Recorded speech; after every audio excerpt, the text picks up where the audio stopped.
Hello, chat. Good morning. Hi. I'm here. It's Fuck Off Friday, and I'm not being mean enough. I have to up my meanness. I have to up my mean levels. There's left comms in here too. I could be being so mean. They're talking about labor vouchers and shit. Isn't that why Marx said the revolution needs to be international? Yeah, and he was right that it needs to be international. But that also doesn't mean that you can't do communism in one country. He also said it would develop in different places at different times, very obviously.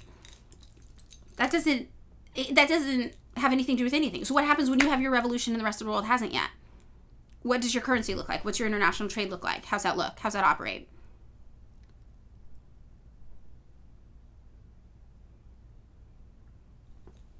No answer. No answer. No answer. Yeah, 8-hour work in the gulag, 3 meals a day, other things. Many people in the gulags also could go home afterwards and on weekends. It was just like you're getting sentenced to community service or something like that. It's very, very interesting. Hello, hi, everybody.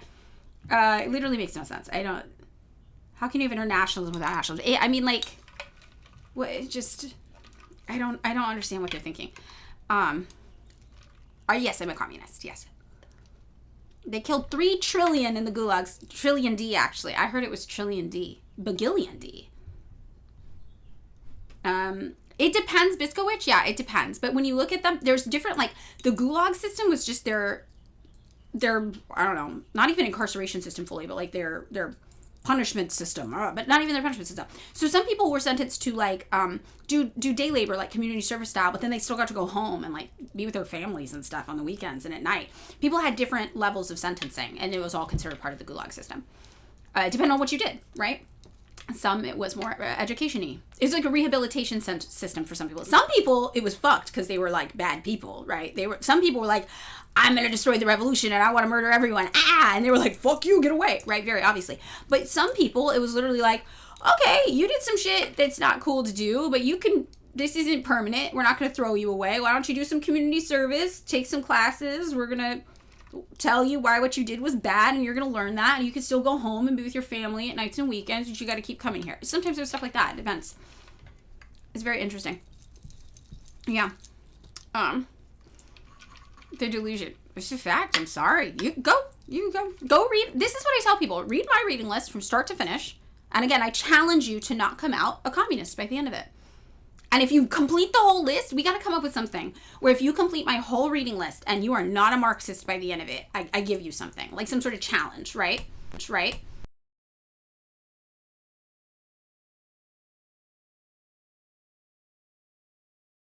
So like, what would the prize be? Like the challenge, like, what would happen? Oh, thank you for the gifted sub. They get a t-shirt that says, I survived Madeline Pendleton's communist challenge or something. Madeline Pendleton says, I alone am allowed to hate communism. Maybe that. I know, it's so weird. People think,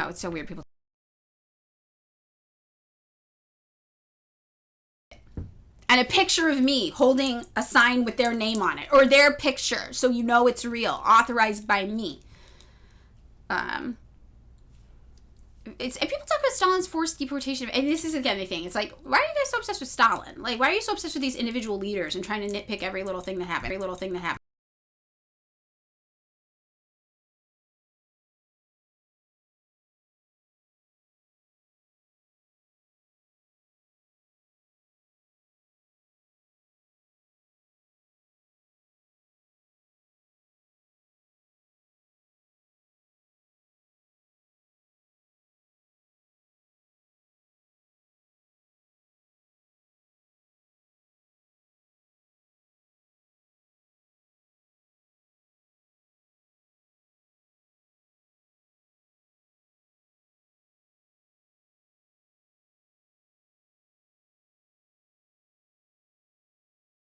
Weird.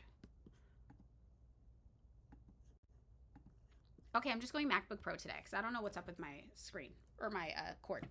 Okay, I'm gonna show these people on TikTok where I stayed though. Do you think they're gonna like it when they see it? You guys have seen it. Where I stayed in Cuba. What do you think they're gonna say? What do you think they're going to say? Do you think I can find it?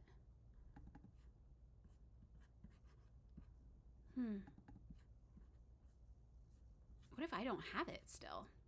What if I have to go back to one of my videos?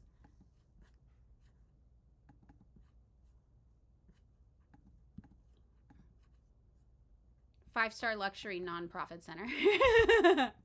You know what? I think it was in my downloads and I deleted it. It's on my phone now. Let's see. Hold on. I bet I can find it. Where is my background? No, I need green screen, and then I can search for my photos for it on here.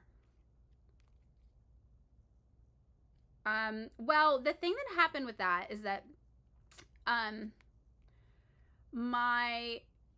didn't take a picture of the room because I didn't know, because I didn't have service, that these weirdos were out here writing fan fiction about everybody. I didn't realize that they would be writing fan fiction about our lodging. So I didn't think that I needed, and no offense to the lovely, lovely people of the Martin Luther King Center, Martin Luther King Jr. Nonprofit Center in Cuba, but I did not think that I needed to take a picture of that lodging. And nothing about that lodging stood out to me in any way as being something I would need to photograph. Wait, hold on. I have my pictures pulled up so I can't see anything you guys are typing. So feel free to say really bad things right now because I can't see it. I can't tell.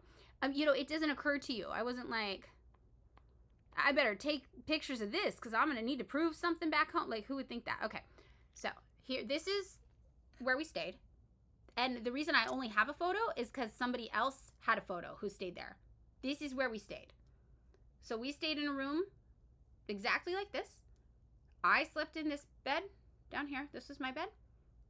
This is the 5-star hotel in Cuba we stayed in. Do you see it? Did everybody get their fill? Everyone, you want to screenshot that? Take your screenshot now. That's the 5-star hotel room of glamour that we stayed at. No, it's nice. If you grew up in a poor place, Cuba doesn't even seem that poor to you. I grew up in Fresno, 7th highest concentrated poverty levels in the country, highest concentrated poverty levels in California. Cuba seemed fine to me. Totally normal. Tell Newsmax. Tell Newsmax. Okay, wait, there's more. I can show you the bathroom. I know you're going to want to see the bathroom. The problem with the bathroom, though, is that when the power goes out, the water pumps don't work. So if you're not on the ground floor, you're not going to be able to get water consistently coming up. So I was pretty stinky. But this is the bathroom. This is it. Oh, the outside? Yeah, I can show the outside. Hold on. The outside is on my computer. We're almost done. We're doing okay. Yeah, TikTok's being weird about Cuba still. They really needed us to be staying in a 5-star hotel so they could feel something. They needed that. Like, they needed that. Okay, so let me show you the outside of it. I didn't realize that was going to be so important to them. Oh, yeah, here, I've got a video.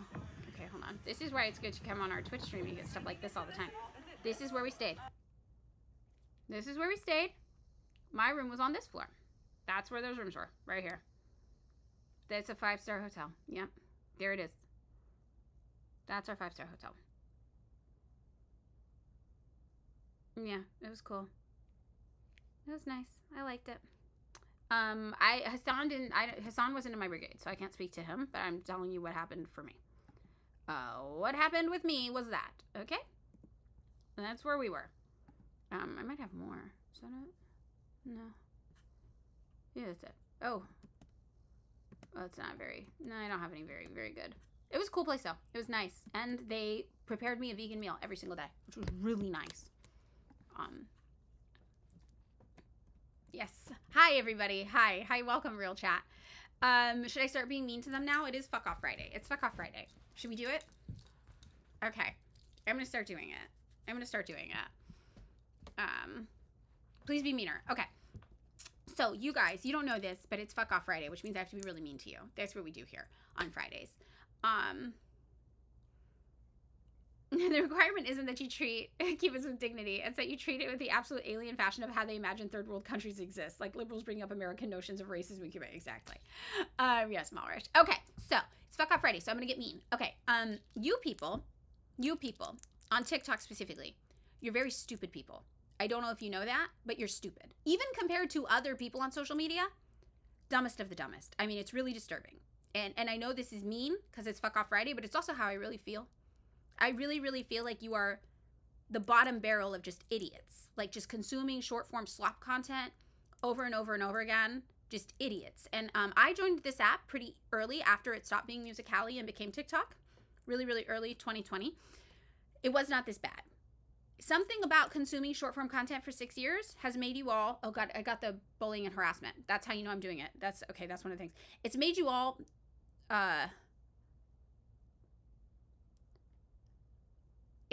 fucking stupid. There's no other way to word it. You have all become brain rot zombies. Have you seen the movie Idiocracy? I thought that movie was horrible and ridiculous. Now I'm like, I see how they got there. Why? Because of you, users of TikTok. You are dumb. And this is a great example. This person, billionaire licking Trump lover. I live paycheck to paycheck and voted for a black socialist who wanted to give black Americans reparations. But you don't know that because you're a fucking idiot. Because you're a fucking idiot who just saw something once in a video and you're like, that feels good. You're so committed to being a fucking idiot that when somebody is like, you are a fucking idiot, you're like, I must cling to a shallow lie to validate my existence because God forbid I stop being a fucking idiot, which is, by the way, in your control. You're choosing to be a fucking idiot, which is perhaps the most embarrassing thing of all. And you were like, I must cling to disinformation to validate my pathetic fucking idiot existence. That is so humiliating. That is so fucking humiliating. I would, if I was doing that, I'd be, not on the internet. That's for damn sure. Not on the internet. So it is Fuck Off Friday if you are new here. This is where I bully you all into trying to learn something because frankly you are deranged morons just high-fiving each other on the internet. And I gotta tell you, it's getting bad on TikTok. There are news stories coming out on other social media apps that people are like, this is clearly fake. And you on TikTok are making videos that get like 1 million likes being like, I can't believe how real this is. Like you are a special TikTok users, a special form of fucking brain dead. It has gotten worse since January, since the Oracle sale, I will say. It was not great before that, though. It's been downhill, just brain turning into mush, and you love it. That's the thing that's even weird. You love it. You're like, I love being stupid. Which kind of a vibe. I'm not going to tell you it's not a vibe. It's kind of a fun vibe, but then you're out there talking about politics. You're out there making decisions about your life like you think you're informed. You're not. You're stupid. You're stupid, stupid, stupid people. And it's a problem. And you know who wants you to be stupid? The government. The American government loves that you're an idiot. They love it. They love that you're an idiot. They're like, can we make them stupider? What else can we do? They're out here doing everything in their power to make you an illiterate, slobbering bunch of masses just watching Love Island and trying to have sex with each other. That's their goal for you. Be stupid, buy things, try to have sex with each other. They see it. Because then if you have sex with each other, you might get pregnant. You might have more stupid people they can enslave in their weird factories or whatever. Okay? So that's what it is that's happening with you. And I think that's a problem. I think you should not be a fucking idiot. I think you should be smart. I would love it if you were smarter than me. It's not going to happen, though. Let's be real. It's not going to fucking happen. Right? So, here's the deal. Come on over to our Twitch stream and you will learn something about the world. We talk about current events 4 days out of the week. We do an analysis of current events. We talk about what's actually going on. We're going to be honest. You don't know anything about what's going on in the world. You see a headline and 3 TikToks and then you talk to everybody like you know what's happening. You don't. And you're embarrassing yourself when you do that. That's the thing. Every time you talk to somebody who actually knows what's going on in the world, they get secondhand embarrassment. And then they're like, that person's a fucking idiot. Another thing, I'm just going to say this. We can tell when you only get information from YouTube. We can tell that. We know that. We can tell when all your information comes from TikTok or YouTube. You guys are out here using words wrong, repeating disinformation slop. It's fucking embarrassing. So, ideally, you would read a book. But we know you're not going to do that. Why? Because you're a fucking idiot. You're not going to read a book. You're too stupid to read a book. When's the last time you read a book? Be honest with yourself. A book that wasn't fanfic smut about people having sex with each other. When? You're not going to do it. I would love it if you read books. You're not going to fucking do it. You just want to consume slop content. So if you're going to consume slop content, the least you could do is consume long-form slop content. That's the least you could do is consume long-form slop content from someone who's smarter than you. And this is going to hurt you to hear. This is going to hurt you. I'm smarter than you. I know I am. I know I am. You don't have to, you don't, oh, I don't know. Madeline, it has to be said. I am not insecure about anything regarding my intellectual or academic performance. Ever. I never have been in my life. It's not an issue I have. It's not an issue I have. All right? So, that's my nice way of telling you. It's not me. If you disagree with me, it's not me. All of the measurable metrics we have to calculate, whether it would be you or me in the situation that's wrong, it's you. It's you. And I'm trying to be nice about it, but it's you. And I know that with 100% certainty. Because you're not smarter than me. That doesn't mean nobody's smarter than me. There are many people who are smarter than me. It's not you. It's not you. It's not you. It's not going to be you. No. So, come on over. Get at least as smart as me. And then when you surpass the need for me, we'll push you on to somebody who is smarter than me so you can continue to learn more. Okay? That's how that goes. So, I'm your pipeline. I'm getting you in. And then when you're like, I feel like I've learned everything I can from this Madeline Pendleton character, you will graduate on to the people who are smarter than me. You're not ready for them yet. You're not ready for them yet. You won't even read a fucking book. You think you're ready for them? You're not. They're going to start quoting shit in German at you. You don't know German. They're going to start reading things in Latin without translating them. You don't know Latin. You can't translate Latin to German in real time to accurately read a philosophy book. You can't do that. You're not ready for them. So come on over to me. I'll be your slop content entry point to trying to use your brain. How do I afford living in LA? It's hard, man. It's hard. My car is bought in cash, and I pay $12.50 a month for my house, which is pretty cheap. So come on over. Come on over. All right. It's twitch.tv/Madeline Pendleton. Yeah, it's fuck off Friday. Yeah, Ophelia. It's fuck off Friday. We're doing it. Come on over. Twitch.tv/Madeline Pendleton. Come join us. Come on over. And we'll see you over there. How many people do we have in here? Can I stop yelling at these people yet? My heart's not in it today. Can you tell? My heart's not in it. 201's not bad. Okay, all right. I'm going to hang up with you, fucking idiots. Come join us if you want to learn something. It's the least you could do. You should be reading books, but you're not going to. If you're not going to read a book, the least you could do is come watch a long format content stream. That's it. And Co's recommendations are good if you are going to read a book. Read these. Okay? You're sad now. I'm sorry. It's fuck off Friday. This is how it goes on Fuck Off Friday. All right. Hanging up now. Fuck you. Okay. Did I do it? I feel like that was good. Yeah. Okay. I forgot it was Fuck Off Friday. How did I do? Oh my god, 65 stream streak. Magic dealer. Set the landing, right? The fuck you. I think that's really how you gotta end it. I don't know. I'm trying. 10 out of 10. All right, we did it. Hi, everybody. It's Fuck Off Friday. Welcome. Maybe we got some new people. I don't know.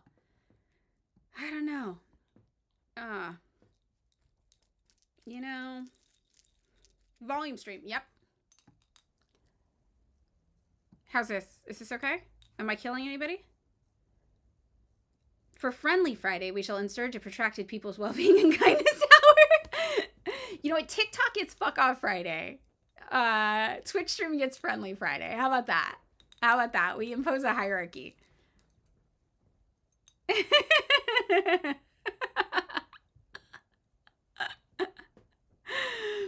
It is funny, though, because there are some things I said that are true. That it's like, it's not that I'm the smartest person in the room. I'm the smartest person in that room. When that room is my TikTok live stream. I mean, and you guys aren't there. You guys are smarter than me. But those people, it's hard. It's a hard, because you're like, I know it's not me in this one. You were there and here. So you okay, so I wasn't the smartest person in that room because you were there. That's fine. That's okay. Nico K. You can be smarter than me. Big got co. Yes, now for your education slab. Yes. I also think it was fair to be like, I'm not smarter than everyone. I am smarter than you, though. If you're disagreeing with anything I'm saying, you gotta get up to speed. There are people I go ask questions to when it's people smarter than me, when I'm like, I want to all about this. I got those people. They exist. I know who they are. You know? Okay. As the namer of Fuck Off Friday, Ghost in This Hell, I agree to your Friendly Friday terms. Okay. We got the stamp of approval from Ghost Hell, the creator of Fuck Off Friday trademark. Eagles Big Dialecticals, that's so sweet.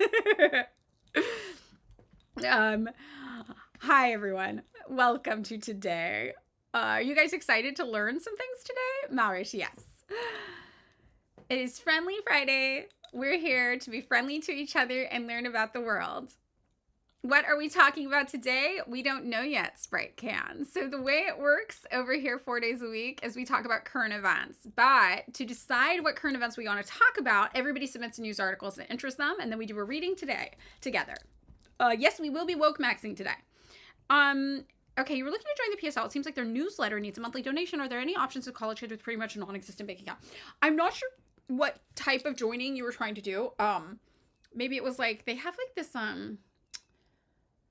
like network for people who aren't actually in the org, but like who want to help with things. Any PSL people remember what it's called? What is it called? It's like Action Network. Thank you. Yes. So I'm not sure I don't think you have to pay to be a part of the Action Network, but I'm sure they appreciate donations for their work. Do you guys know if Action Network needs donations? It's free. So sign up for their Action Network, and I think that'll be a good place to get you started. Yeah. You just heard of woofing and it's wild? Yeah, I know some people who did woofing. It's pretty crazy. It's pretty funny. Different tiers, you can choose the amount of microplastic says. Okay, cool. Yay. Yes. You haven't been able to pay for the Action Network and they still send you links to Zoom meetings. Okay, see? Yeah, it's good. They're pretty flexible usually. Most orgs, I want to tell you guys this, most orgs will ask you to donate something. My org, I donate money every month to, and also anything we do for the org, I'm paying out of pocket. If we have an event and we need supplies, I'm paying for it out of pocket. If we have a protest and we have to pick something up on the way, I'm paying for it out of pocket. If we're going on trips and traveling, I'm paying for it out of pocket. Like this weekend, I'm going to Fresno for an event. I'm paying for all that out of pocket. So, yeah, it's pretty normal if you're in a socialist org to have to pay for things out of your own pocket. So it's not like a weird cult if people are asking you to pay a little bit. What's not normal is when, like, it's a significant amount of money. Like, if it's over, like, 10%, like, of your monthly income, that's crazy. 10% is even high. So things like that. Sometimes they'll do donation drives and things like that, too, in an org, and then you'll have to pay a little bit more. But also, any good org, if you explain to them your financial situation, you're like, I cannot, they will usually work with you. So the Action Network is not free. It's $5 minimum. Okay, but you can sign up to join webinars and emails, but you won't receive materials in the mail unless you pay for the subscription Virgo says. But you can still get the same materials for free if you're volunteering in person. Thank you, Virgo. Okay, clarifying. Yeah, I don't know much about that. Thanks, sorry. I'm so sorry. I don't want to spread misinformation about the PSL Action Network. So to listen to everybody in the chat about it, yeah. We do pay commie tithes. We do tithe to Karl Marx. That's what I tell people. I tithe to Karl Marx. Yes. That's what goes on. Okay, different tiers you choose the amount of, everybody says. Yes. Okay. Misinformation Friday. I spread misinformation about all of our local Marxist-Leninist orgs. Don't let the ACP hear. They'll think they're one of them. So funny. Yes. You need to find the link you're reading. I'll keep it today. Wait, Virgo, I didn't check my messages. Did you want to do your thing today or do you want to do it next week? Oh, okay. No, I'm reading it now. It's like we're talking to each other 2 ways. Aw. Okay. Thursday. We'll do it next Thursday. Let's do it next Thursday. Let's do it then. I'm trying to bully Virgo into appearing on streams, but not quite yet. Wizard with a wooden stick. Why do the non-ML parties, orgs like RCA, often seem more popular with more members than the ML ones? Like in my country, the fake Communist Party is pretty popular, but the ML one's so small, I just discovered it. Is it a European thing or some theory? Explain this. Okay, so here's what I'm going to tell you. This is my assessment. This is my take, my opinion. If anybody else has different takes or opinions, feel free to chime in. I think that there's so much anti-communist propaganda There's so much anti-communist propaganda, but people clearly know capitalism does not work and it's failing. They want to have left-wing politics. So if you are like, we are a communist org, we're a way you can have left-wing politics without needing to dismantle the propaganda you have consumed about places like the USSR, about people like Stalin, then you can get in here. Don't worry about it. You're right, babes. They are evil. Come join us. And that is very appealing for people, I think. So that is what my personal opinion on that is. Yeah. So, yeah, Larry says Gabe's book, Who Paid the Pipers of Western Marxism, is a great read. Yes. And if you don't know about the Congress for Cultural Freedom or the Frankfurt School, the CIA literally tried to create a non-Marxist Leninist Marxist movement in Europe and the United States. Specifically, it started in Europe, it came to the United States, that would effectively neuter Marxism and make it so that Marxism would never evolve into an actual political threat to capitalist power. And the way they did that was by really investing a lot in building up these schools of thought in academia and culture and pop culture that glorified a form of Marxism that said, yes, we're Marxists, but not like the USSR, not like Stalin, right? Not like Vietnam, not like China, not like Cuba, not like anywhere that's actually done Marxism. And the reason is that if they could get Marxists to believe these Marxists were actually evil, they would not ever be able to build a viable movement that challenged Western power, because the USSR did challenge Western power, right? Stalin did challenge Western power. These were actually effective tools to build power outside of capitalism, and so that's how the United States tried to destroy them. So that is my assessment. If we don't end up doing a full day of Cuba, it's the anniversary of the Bay of Pigs. Autistic Batty sent us something. Okay, I'm gonna open it. So yeah, I think that's why Trotskyism, Maoism, being a leftcom in general appeals to. I opened that link. Autistic Betty, thank you, and we'll look at it in a second. I think that's why Trotskyism is so popular, because it allows you to pretend to be a revolutionary while still upholding State Department propaganda and maintaining anti-communist ideas. And the thing about Trotsky is, it's interesting because Trotsky himself wrote theory that we've read on stream together that was good and essential as a part of Marxism, right? But what Trotskyism as an ideology developed into, it's hard, because I've said this before. If the chief difference in our ideology is permanent revolution, that should be something that's able to be easily discussed amongst, comrades, right? That should be something that's something we can figure out. But the fact that that one sticking point has developed into organizations that sometimes engage in outright anti-communist work is alarming and concerning, I think.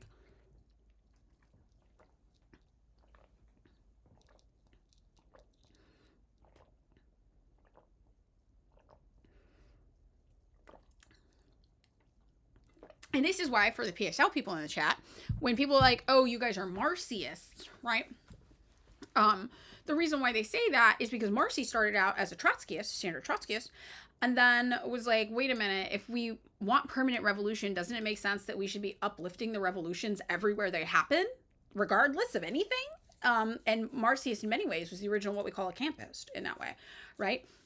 So that's a Marcy thing. And to me, if you were actually a Trotskyist, that is the correct ideology. That is the correct manifestation of your ideology, would be actually to become a hardcore campist and support revolutions everywhere they happen. So the fact that for some it manifests as the opposite of that is weird and alarming, right? So yeah, maybe one day we could read Marxy. Yeah, woke gay Marxist. I support revolutions everywhere to weaken capitalist hegemony. Yes, and that is actually just the Sam Marxy position. So sometimes you'll see people call PSL Trotskyist, which is weird. They're not Trotskyist. It's just that Sam Marxy started out as a Trotskyist, then came to like this political understanding, and that's the foundational understanding for the PSL and their Marxist-Leninist org. Social Workers Party. They started out from the WWP. Was that it, Comrade Thuggin? Yeah, I think that's it. Okay, what's the general consensus on sex work under socialism and communism? I recently had a discussion, and was wondering what your opinion is. So there's two ways to look at this.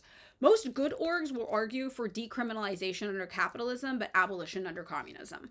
That is what most sound of mind orgs will advocate for. Some orgs will just be like, not even decriminalization under capitalism. That's weird. And I actually feel like that's an anti-Lenin position, because Lenin actually advocated for organizing sex workers and drawing from them and talking about their role as the proletariat. My general understanding is that most sex workers, most members of the lumpen proletariat, are going to be easier to radicalize and innately and inherently already have a more radical understanding of the world and a more intentional understanding of class dynamics than the average person on the street. So I think the Black Panther Party was so successful in California because they worked a lot with the lumpen proletariat and organized from the lumpen proletariat, which includes criminals, gang members, sex workers, all the stuff that mainstream society is like, no, right? So I am of the belief that they are often the most radical among us, right? And that I'm not, and for me, my primary, looking at the world the way it is, you could not catch me putting my primary focus on passing any legislation that would harm sex workers. But I'm not going to, right? I'm not going to support that. So anything that makes their lives harder, I'm not into that. And you can ask me all day long what I think about like the morality of sex work as an industry. You know, I have complicated feelings about it. But materially, I am not going to do anything that makes the life of a sex worker harder. Ever. And, you know, you can even ask me, do you think that there's no person in the world who would choose sex work as a job if they had other options? And I cannot in good conscience tell you that not a single person would. I know a lot of sex workers, right? And some of them love their job. Some of them do. So who am I to tell you? You know, whatever. So is it a contradiction to invest in stock market as a socialist? No. Marx invested in the stock market, and in Capital Volume 3, Marx talks about both worker collectives, which I'm a part of one, and stock as proof of concept under capitalism that public ownership can work. So I think that that's, you know, interesting read. Yeah, Nordic model is very, very harmful for sex workers. You know, I think that it's like when people try to solve the woman question, it's one of those things too, where when you have a worker revolution, it's not like misogyny is going to go away overnight, very obviously, right? And the woman question is actually a worker question. It is a very, very important question for communists to solve, because you need to get women out of the home and get them in the public sphere, engaging in public activity. And the number one way to do that is to provide free childcare. So that's why childcare becomes a very, very essential part of immediate post-revolutionary activity. And I think all of that stuff is important. And I think it's hard to say how sex work would develop in the future after a communist, you know, worker revolution, after all of these things have been taken into account. So I don't try to anticipate that, you know. I think I just look at the situation and I'm like, okay, sex workers, members of the lumpen proletariat, criminals, I'm not going to do anything that makes these people's lives unnecessarily harder. I want these people to have the same kind of liberation from the owning class that I do, and that's all I can really focus on, that I care about. Reina hates the Nordic model for stuff. Yeah, I like Reina a lot. And if you want a Marxist sex workers perspective, Reina Hendricks on everything, and on TikTok especially, does a lot of great talks about sex work and Marxism. And, you know, you will hear a lot of Marxists say that, you know, sex work is not progressive and it is very, very clearly the commodification of women and it's this like horrible thing. I don't think it matters if sex work is progressive though. It's like, we know all labor under capitalism is not progressive. And so for me, I don't really try to focus on the morality of it at all. You know, so it's a moot point to me how moral or ethical it is or isn't. I don't really care. I don't really care. If that's a job some people have, that's a job some people have to do. And I'm not going to do anything that makes their lives harder. And that's it. Does that make sense?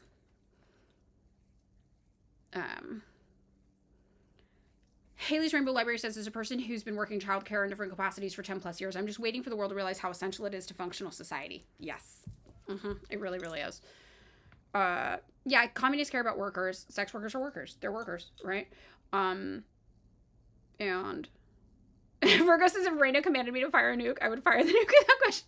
In one of my group chats on TikTok, Reina's partner's in it, Reina's boyfriend.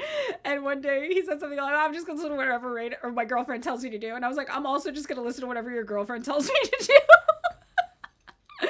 She's very, very smart. But yeah, I think that, and like, that's the thing. You don't have to be radically pro sex work in order to not want to harm sex workers, right? And the criminalization harms sex workers in our current system. So if we pull off that worker revolution in my lifetime and we get to have an earnest conversation about how we want to deal with sex work in a post-revolutionary state, great. We can have a whole Soviet of sex workers come talk to us about what they want and need. That's awesome. We can deal with that then. I'm not really... what I'm concerned about in the immediate, though, is making it so that people aren't going to prison for things they have to do to survive. I think that's absolutely deranged and horrible to a condition to put people in. Same thing as like theft, right? General crime. All of the lumpen proletariat activities come from a specific place.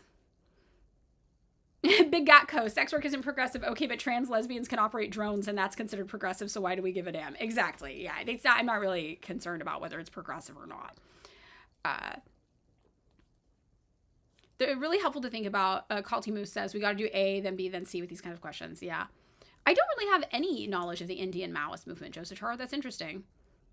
As sex workers are some of the only people genuinely worried about surveillance. Exactly. And I will tell you a lot of the reason why a lot of us started hating Kamala Harris early is obviously because of Sesta Fosta, because of how devastating Sesta Fosta was to many sex workers and how it actually put them into a more dangerous way of having to operate. Like, I have sex workers I know in my life who were operating pretty safely on back pages, as safe as you can get on back pages. And then when Sesta Fosta was passed, pushed by Kamala Harris, supported by Kamala Harris, it basically made it so that back pages couldn't exist anymore. That sex workers were more likely to get their bank accounts seized on the internet. Basically, what it said is that any website that basically knew a sex worker existed on it could be prosecuted as like a human trafficking website or something. It was absolutely wild. So it increased surveillance of people on these websites to make sure they weren't actually sex workers. And then it got sex workers kicked off of everything. So sex workers got their bank accounts started to get seized a lot more than that. Their money was taken from them. And also back pages got shut down, which is major because back pages had been where they had safely been, full service sex workers had been safely engaging and meeting with clients. And when that was removed, it actually did force a lot of sex workers literally on the street. And if you guys know about this, once you're on the street as a sex worker, your life expectancy is significantly diminished. It is very, very dangerous to work on the street. Those are the girlies who are at the front lines of danger. So it had this really, really destructive rippling effect all through the sex work community.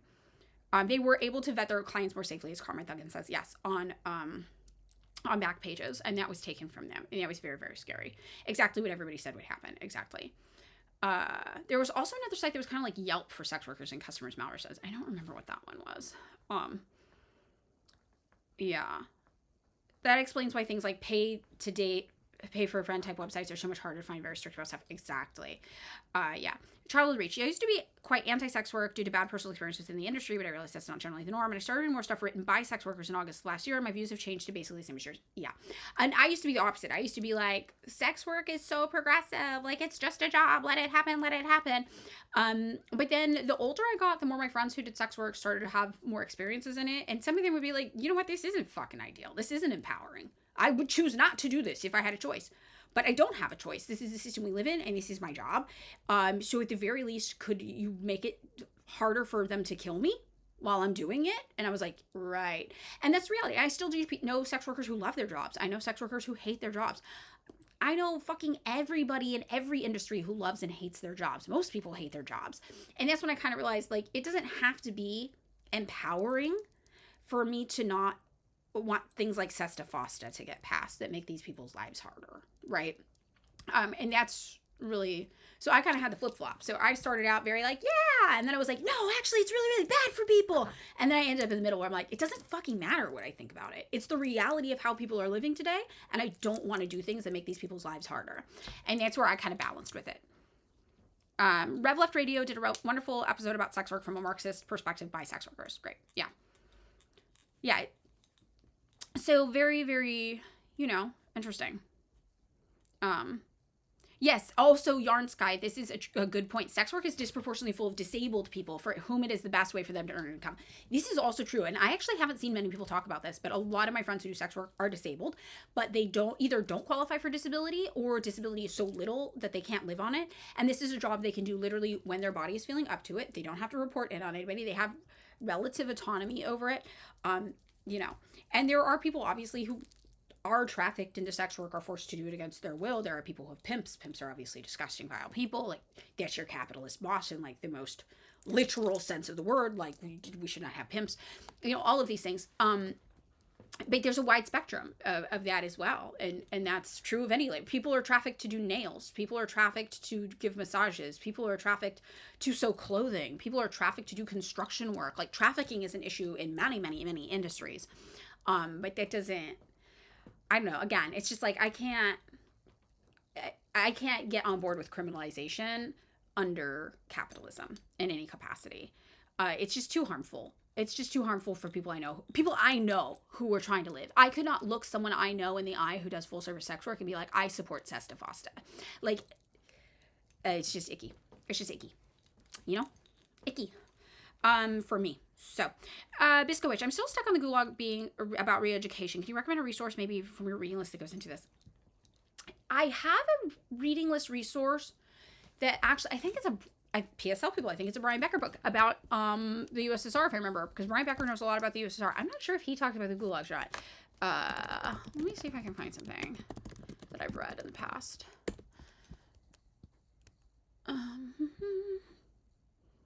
Yeah, it's all the anti-communist stuff that comes up.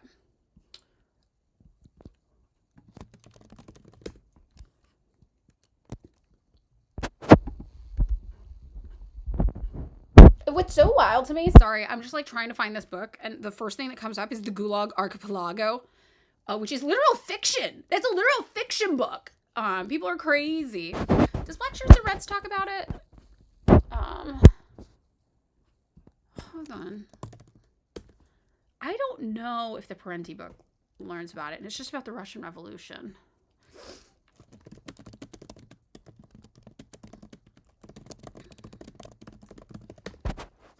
I wish you could be like, minus propaganda. Gulag Archipelago. It's great. It's fiction. I'm just like, what? This is insane. I think that I have to do more reporting on this, because the propaganda is so intense when you look up the word gulag than I could comfortably do on a stream. So let me put a pin in that, and I'll try to, if I have some time over the next couple weeks, I'll try to set aside and come up with a little resource doc for you to learn more about it.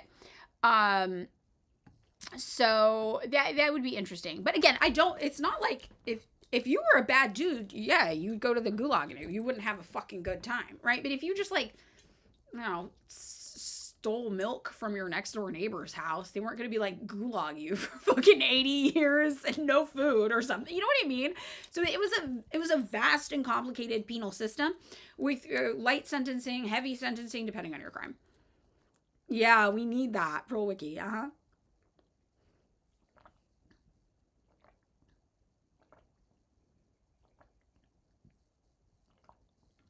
Mm-hmm. Yeah, you'll still a granola bar. Gulag. No, it's hard to answer the question of like exactly what it looks like. This is different for everybody. Just like the penal system in the United States is different for everybody. If you break the law as a rich guy in the United States and it's a financial crime, you're not going to the same prison that like a poor black person who robs an electronics store is, right? Like, these are very, very polar opposite extremes. A poor black person who does a crime that is very indicative of a racial bias in somebody's mind, right? They are going to get disproportionately high prison sentences in prisons that are disproportionately of poor quality and dangerous to be in. If you're a rich white guy who commits a financial crime, the prison you go to is not that one, babes, right? And I think about that man whose family realized he'd been held in solitary confinement like for way longer than you're legally allowed to be. And he was getting like literally eaten alive by bugs, like covering his body in solitary confinement. It was horrible. That's what happens if you're a poor black person, you go to prison. So, you know. Is it okay to ask you from time to time? Yes, Bisco Witch, it is. I am going to try to... I'll put it on my list of things, my big list. It's growing. 4 Bisco Witch gulag resources. It's, yeah. I'll put that on there. Also, is Make It Queer in here today? Are you in here?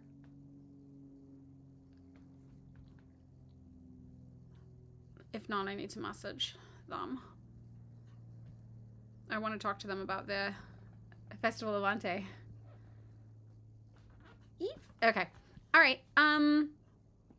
So today, everybody, let's get into this. Let's get into the news and current events. What do you guys want to talk about today? Does anybody have any news articles they want to look at? I think Lebanon could be important for us to talk about. What's going on in Lebanon? That's my recommendation. What do you guys think? I'm trying to find an article about it.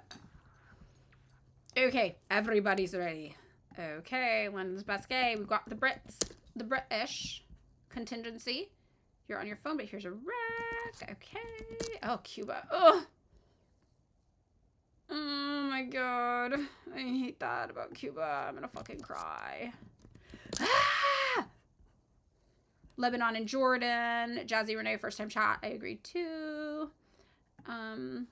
Swalwell again. We're gonna have to have a special California only stream about Swalwell. Ugh. Lebanon. Page not found.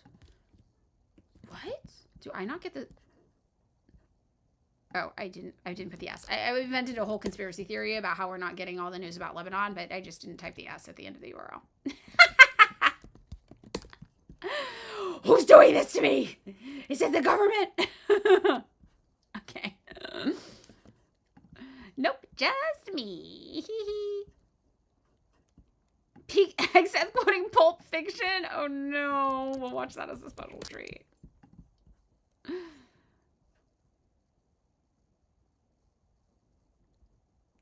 Okay. It is interesting, the Swalwell story. All right, let me organize these really fast. UK news, maybe. I'm a sleeper agent for myself. Oh my god. Okay, we're gonna watch the Heg Chef video for a second. Hold on, as a special treat. Come on. Go. And it reads, and pray with me, please. The path of the downed aviator is beset on all sides by the iniquities of the selfish and the tyranny of evil men. The path of the righteous man is beset on all sides by the iniquities of the selfish and the tyranny of evil men. Blessed is he who, in the name of camaraderie and duty, shepherd the lost through the valley of darkness, for he is truly his brother's keeper. Blessed is he who, in the name of charity and goodwill, shepherds the weak through the valley of darkness, for he is truly his brother's keeper. And the finder of lost children. And the finder of lost children. And I will strike down upon thee with great vengeance and furious anger those who attempt to capture and destroy my brother. And I will strike down upon thee with great vengeance and furious anger those who attempt to poison and destroy my brothers. And you will know my call sign is Sandy 1 when I lay my vengeance upon thee. And you will know my name is the Lord when I lay my vengeance upon thee. And it reads, and pray with me, please. Oh, thank you, chat, for clarifying that is not in the Bible. That's just something Quentin Tarantino made up for Pulp Fiction. He's quoting Quentin Tarantino in a church? That's crazy. See, that's another guy I'm smarter than. Not about God. But I think I wouldn't just... I'd like to think I still wouldn't do that. I don't know much about religion, but I think I would not do that. So I'm going to count that as a win for me. And an L for Pete Hegseth. Definitely smarter than that guy.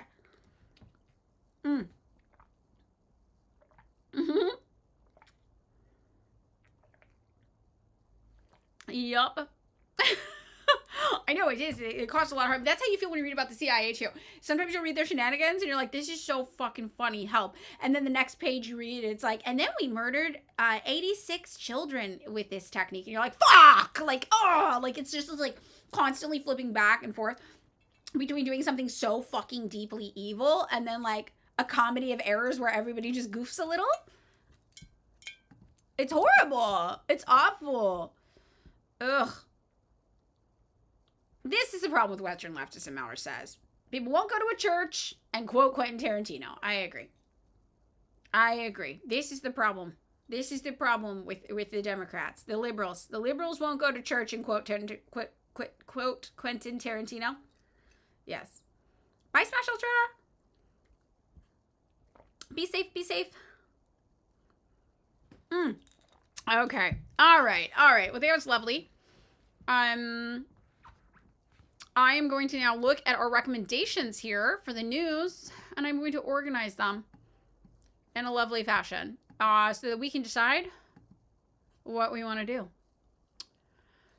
I'm so mad about the Cuba thing. All right, so we have Iran. We have Lebanon. Very disturbing. We have Swalwell. We have Cuba. We have more of the repression of the Palestinian activism in the UK. And this is more Cuba. Okay, how many do we have? UK, 1, 2, 3, 4, 5. Okay, I have 5 options here. This is pretty good. Virgo, are you ready to make a poll for us? I did learn how to make a poll. So if not, that's okay. I could do it. But, yeah, there's some Cuba news. Yes. I'll show it to you guys as soon as we are confirmed ready for poll. No, Big Gakko, no.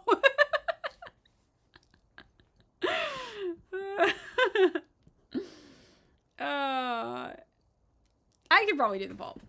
I wonder if it'll pop up. Yeah, you can bring it back. Anybody else have something they want to contribute? I'm maxed out at 5 right now, but you tried several times. Okay. Let me see if I can do it. Let me see if it works from here, and if not, it does work from my Twitch stream manager. Yes, it works. You have to hit enter twice. This is what I fucking learned. Okay, wait, hold on. Let me make this poll really fast, and then maybe we'll pull up the Ireland thing to read through while we wait as a little bonus because it's missing it. I am so happy I learned this. You literally just have to hit enter twice afterwards.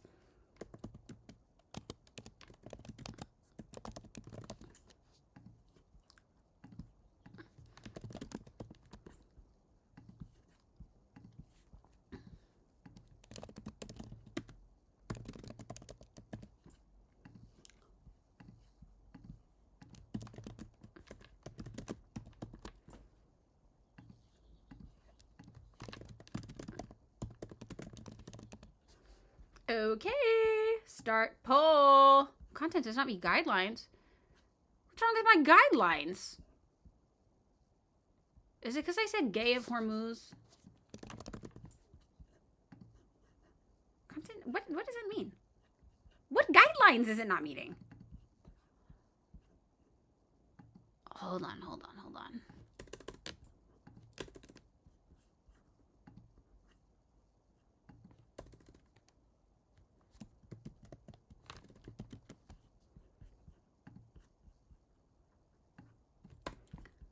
It's so mad at me. It keeps telling me the content doesn't meet guidelines. You can't take it. I took it off. Okay, hold on. We're trying again. Pull. Double enter. Okay. We have UK. I'm being so vague. Cuba. Lebanon. Iran. California. Maybe it'll let us do that. Okay. I did it. Can you guys see it? Hit refresh. It didn't like something about me. The way I talk, it hated it. So I just did generic. So here's what you're actually going to be voting for, all right? So the UK story is the UK seeking to jail Palestinian action group for terrorism amid a UK media blackout. Then we have the Pentagon ramping up plans for a military operation in Cuba in case Trump orders it. Then we have the Cuban, also going along with this, Miguel Diaz-Canel, defiant amid U.S. pressure. We also have 4 women describing sexual misconduct by Representative Eric Swalwell, including a former staffer.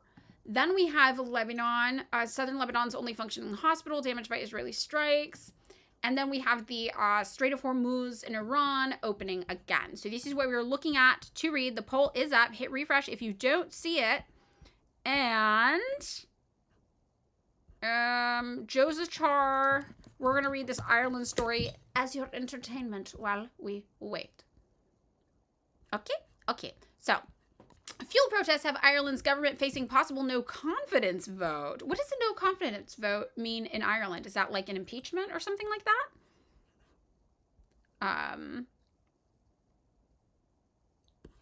Ireland's government could face a no confidence vote Tuesday in Parliament over how it's handled a week of fuel protests that blocked access to oil supplies and major port and caused massive traffic jams. It's when you vote to decommission the government, in short. Okay, got it. Prime Minister Michael Martin announced new tax cuts to try to end the crisis that began after the U.S.-Israel war on Iran led to the closure of the Strait of Hormuz, a vital channel for the world's oil. All right, so they're like, we're going to cut taxes because oil's so expensive because of the United States.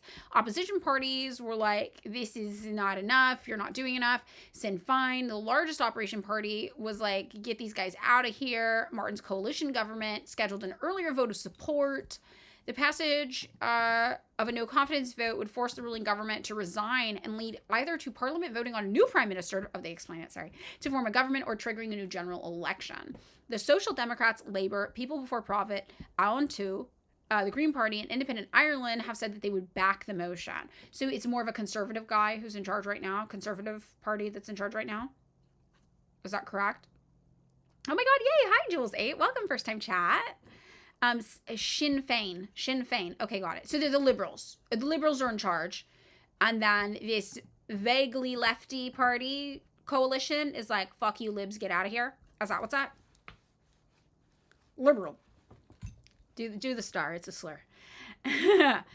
Okay, those are the center-right parties. Got it. Okay. There's no rigging elections. I know.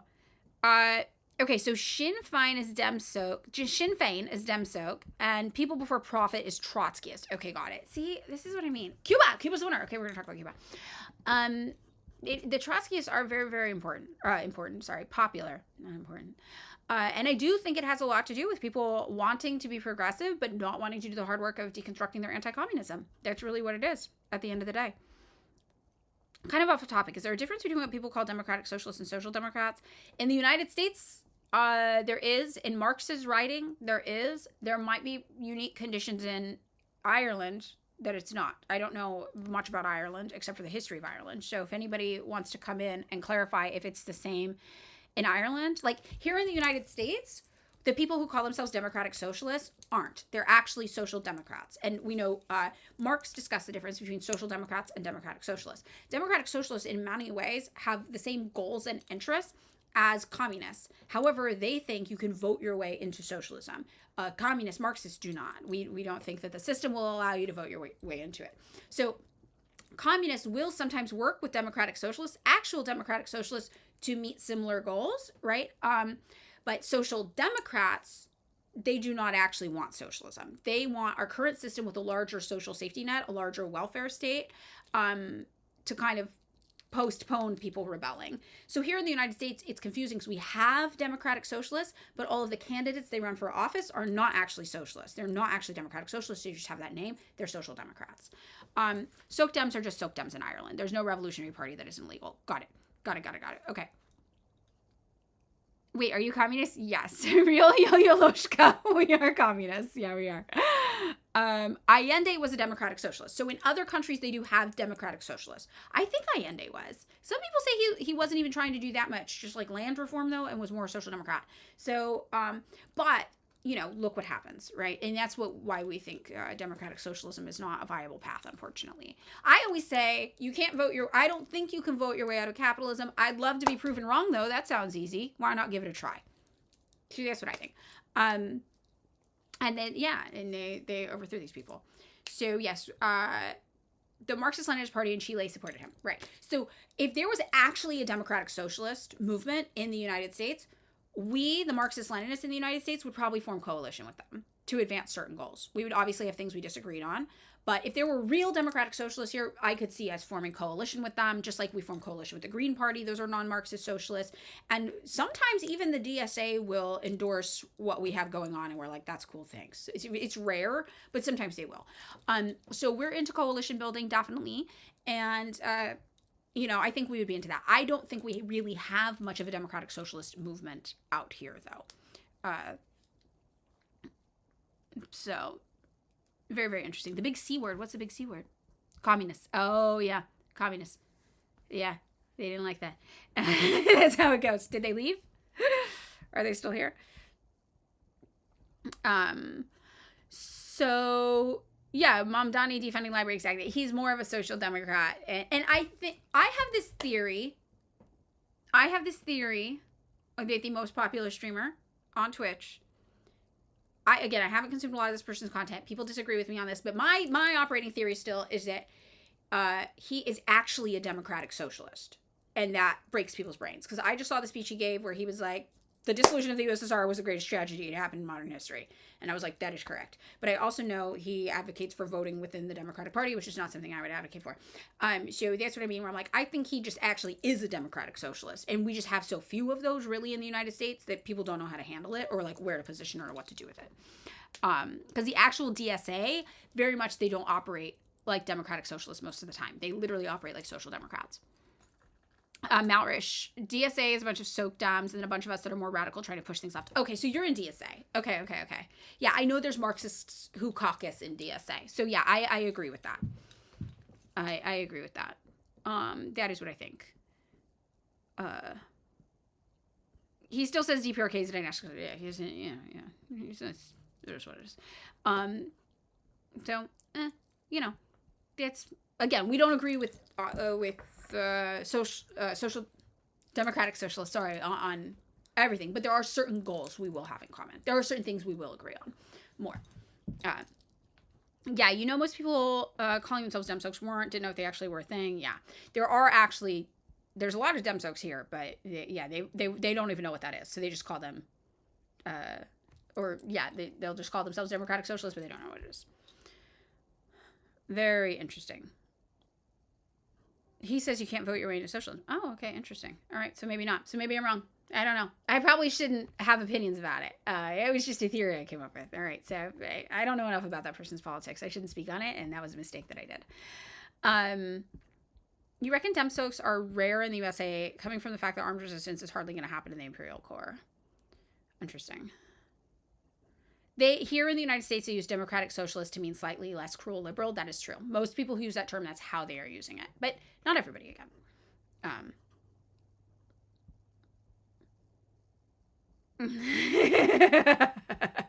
Yes, Mr. Timid.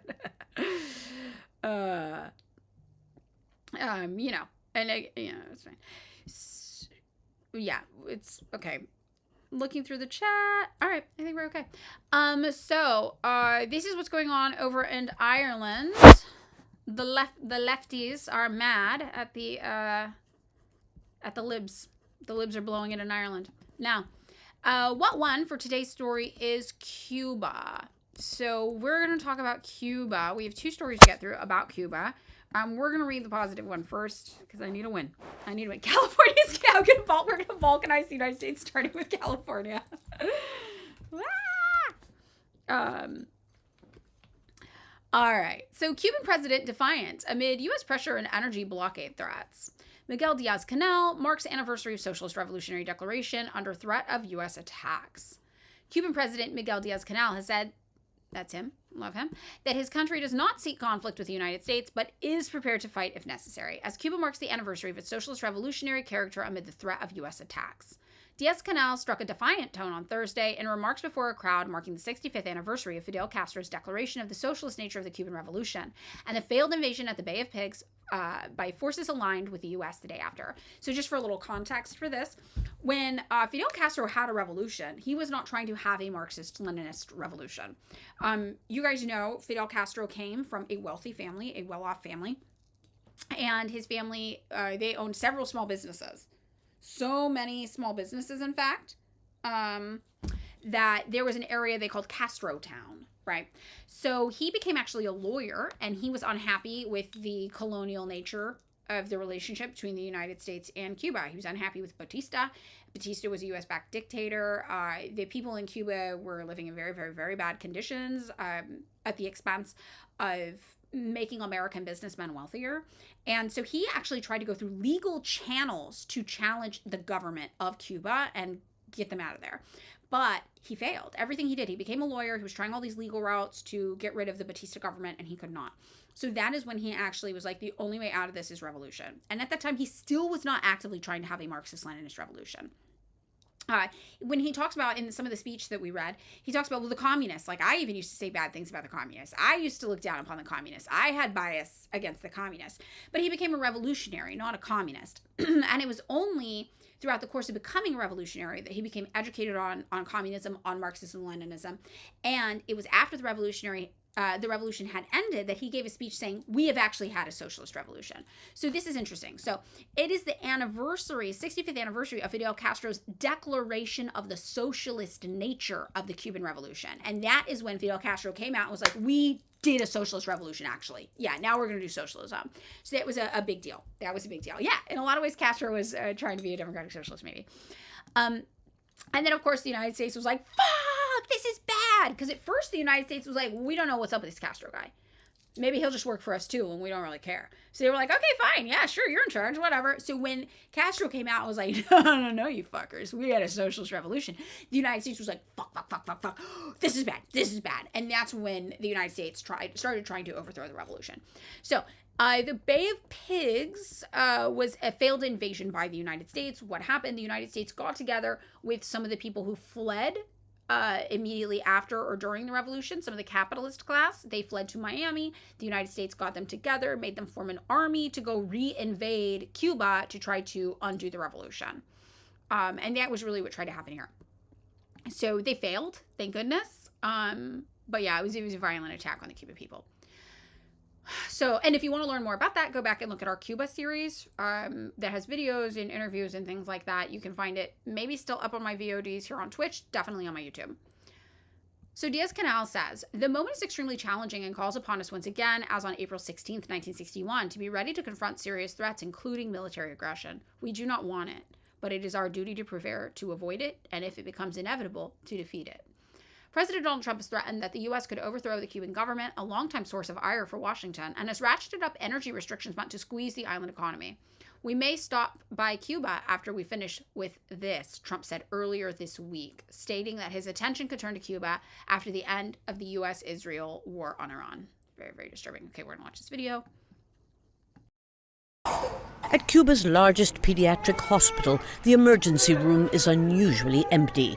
Not for lack of emergencies, but of public transport to get here. Not just for patients, but doctors and nurses too.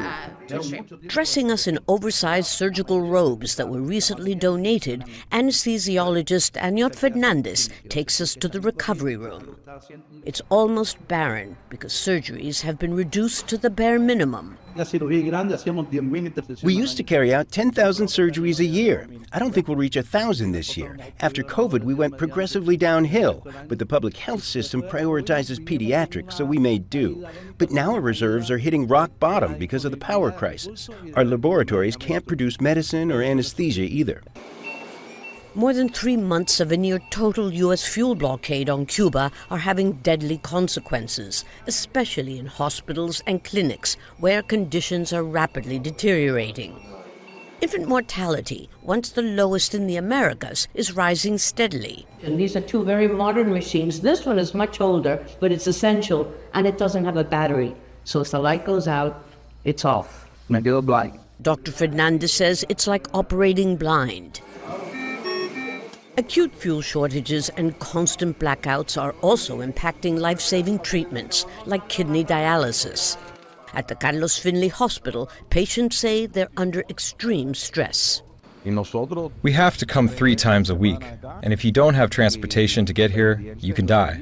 So some of us can't leave the hospital at all. In this salon, there are 6 patients receiving dialysis right now. But if there is a power blackout, this machine, all of these machines, have a battery, but they only last for 15 minutes. That means that if the power generator of this hospital isn't working or it runs out of fuel, the staff tell me that they've had to manually pump the blood back into the patient's body. The Trump administration seems to believe the fuel blockade will speed up the fall of its socialist neighbor. Yet even critics of the Cuban government acknowledge that this latest act of collective punishment is harming, not helping, ordinary Cubans who are not responsible for this decades-old dispute. Lucia Newman, So just some things I want to say, because we went to this hospital and we spoke to the director of it. I believe this is the same hospital. I believe it's the largest pediatric hospital in Cuba. So what they said was they have a 15-minute battery, and that's to get them over until when the generator kicks on. So the hospital system gets priority for the generator. So it's very, very, very uncommon for a hospital to actually lose power in Cuba.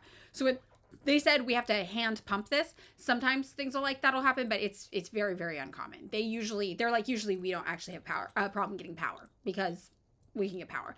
The things that affect them more are things like the machine that they can't get a battery for it. It's like, well, that would be something that would be a little bit more difficult if the power went out. But again, the power usually doesn't go out for the hospitals based on what they were telling us. Other things that would be more of an issue, they said they can't produce anesthesia. That's an issue. Because remember, what the blockade means is they have to make everything themselves.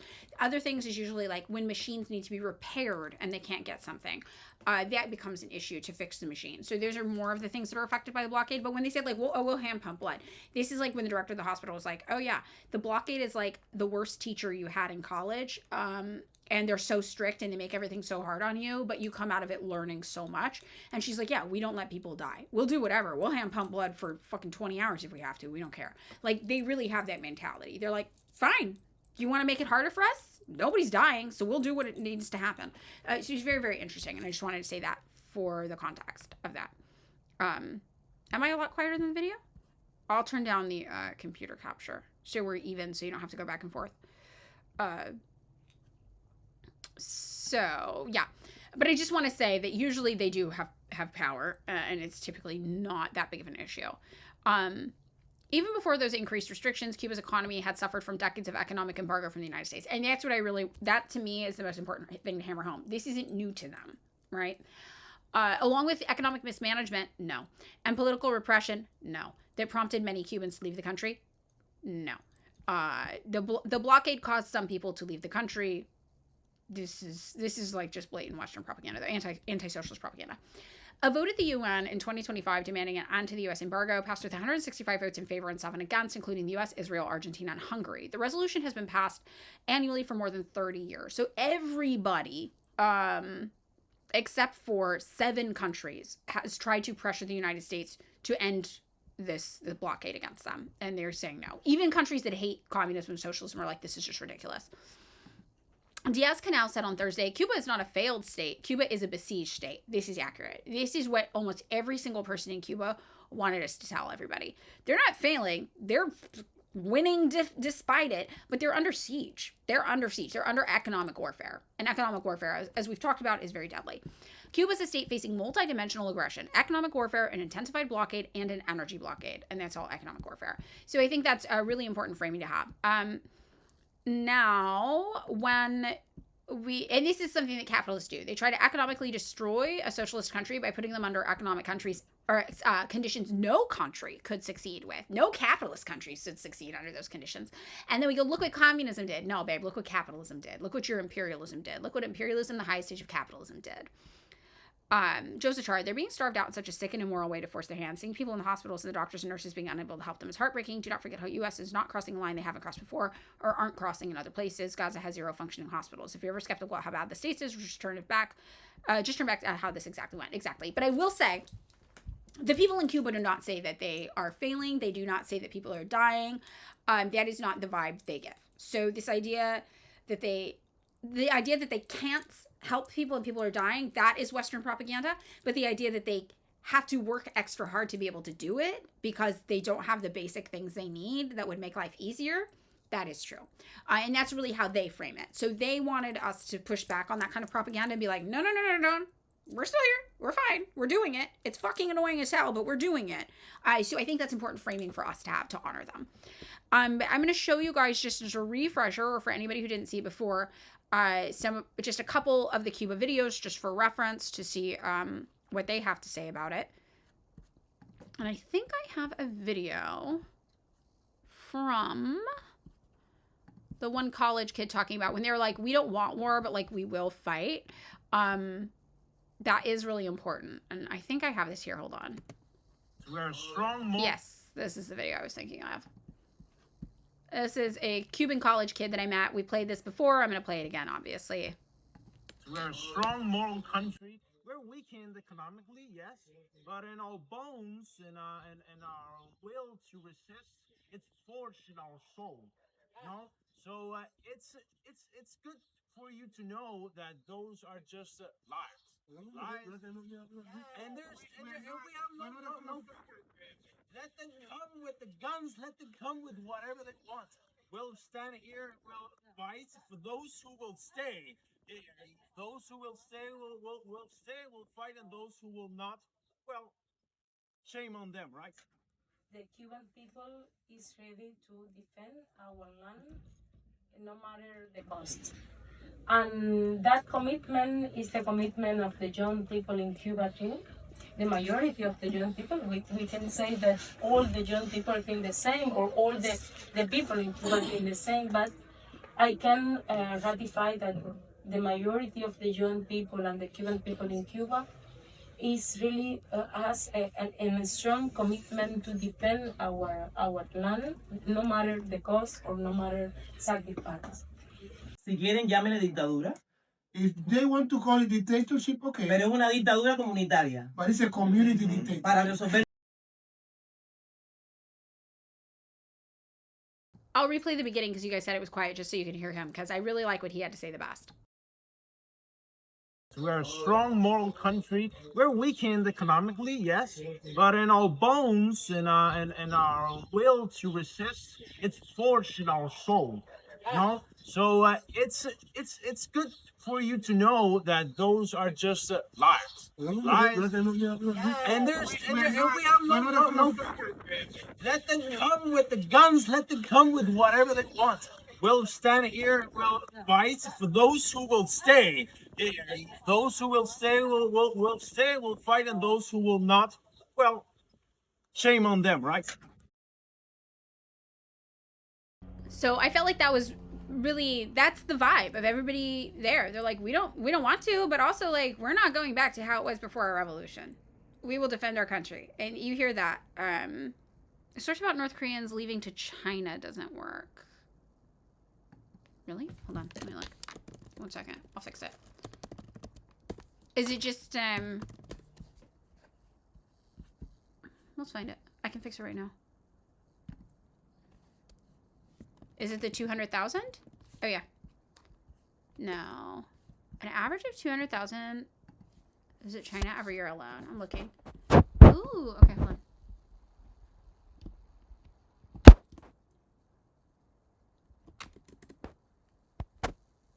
Thank you, I'll update it. We'll find it.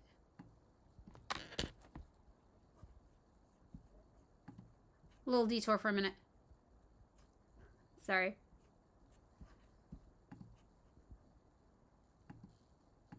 Where's my translate? It's everything's in Chinese. I don't speak Chinese. Where's my translate? Ah! Where's my translate? Where is it? I don't have it. They have an English version of the website. Where is it? Where is it? Is it like .en or something?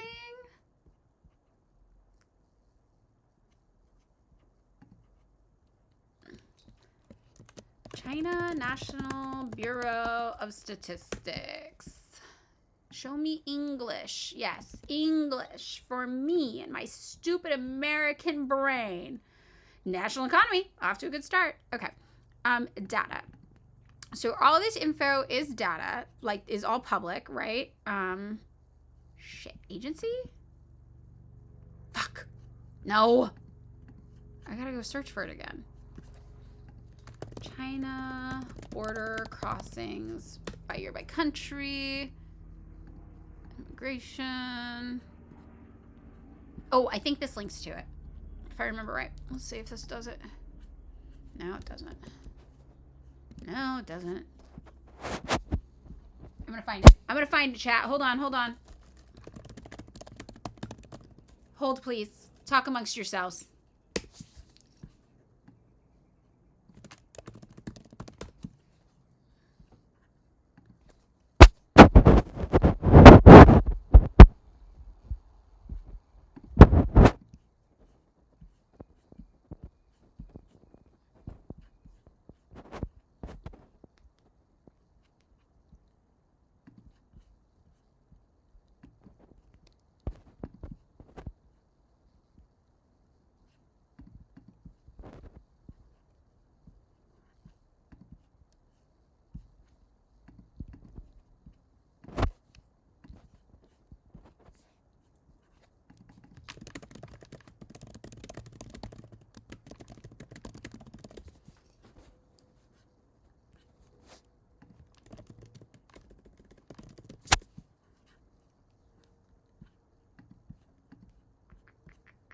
Sorry, everybody.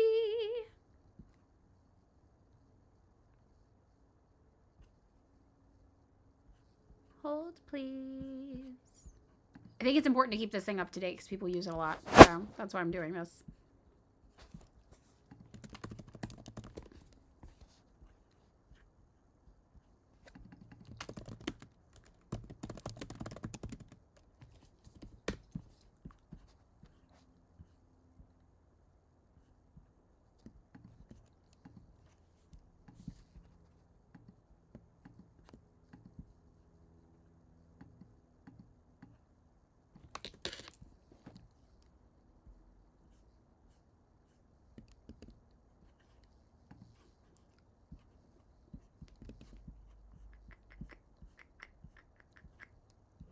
I wonder if I can just like do the link and then do it on like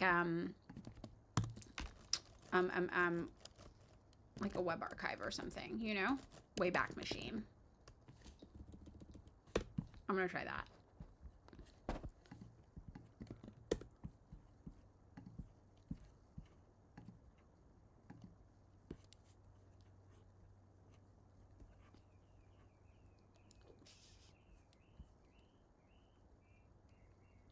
I think it's gonna work.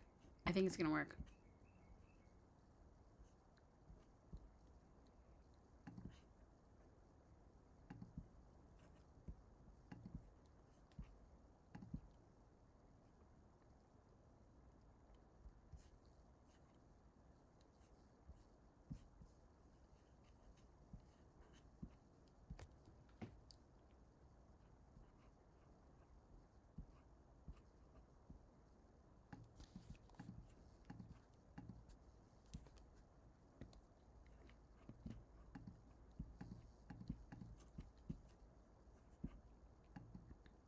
I feel like I just was on here too. I'm looking for the China border crossing data. Sorry, everybody. They like changed the website layout and somebody said they couldn't find it. And I'm like, oh, okay. I just got to find it again. But it's hard because the whole website's in Chinese. So it's hard to find it.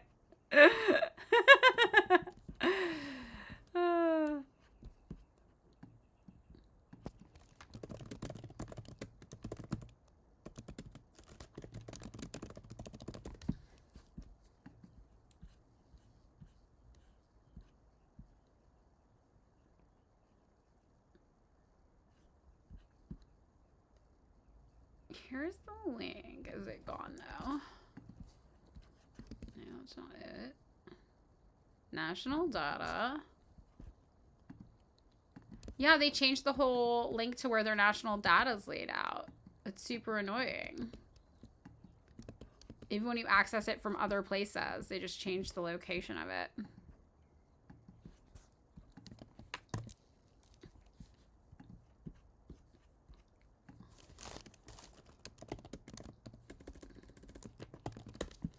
And I think because it was like a live poll, it like referenced things like live from like a data table. If they like moved the data table, the Wayback doesn't even work.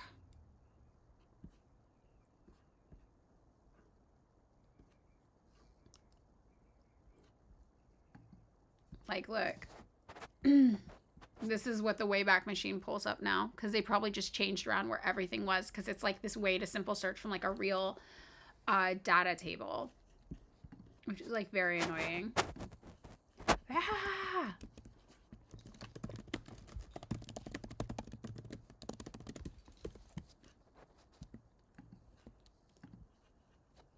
Statistics.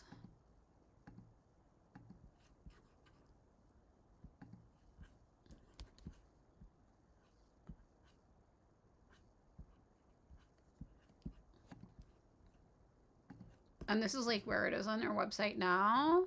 And they have like all these statistics listed. But they don't have like the full data set anymore.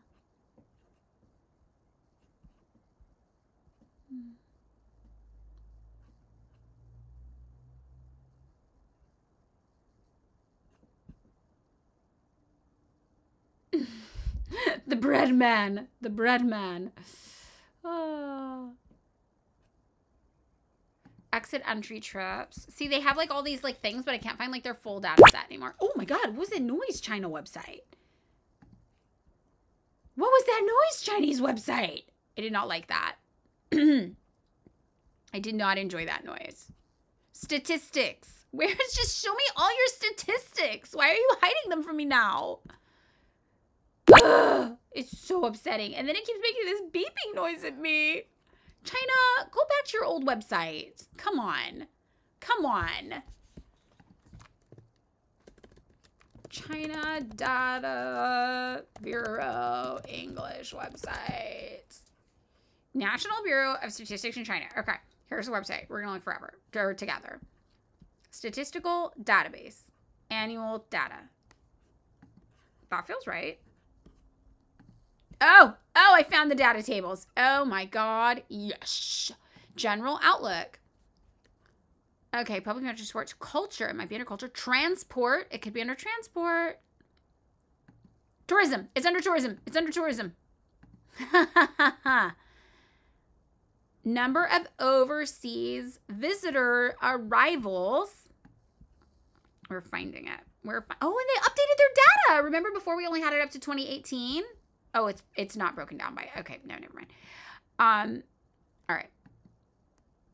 Number of it. Where is it by country? I want it by country. Is this it by country? Yes, there it is. Number of overseas visitors, arrivals, DPRK by year. 2017, 230,000. 2016, 210,000. 2018 dropped to 165,000. This is the updated one. Boom. You guys, you know what? It was worth it. It took a minute, but it was worth it. It was worth it. So then we click, we go. I have to put a little thing. Click tourism, number of overseas visitors by country. We'll put this.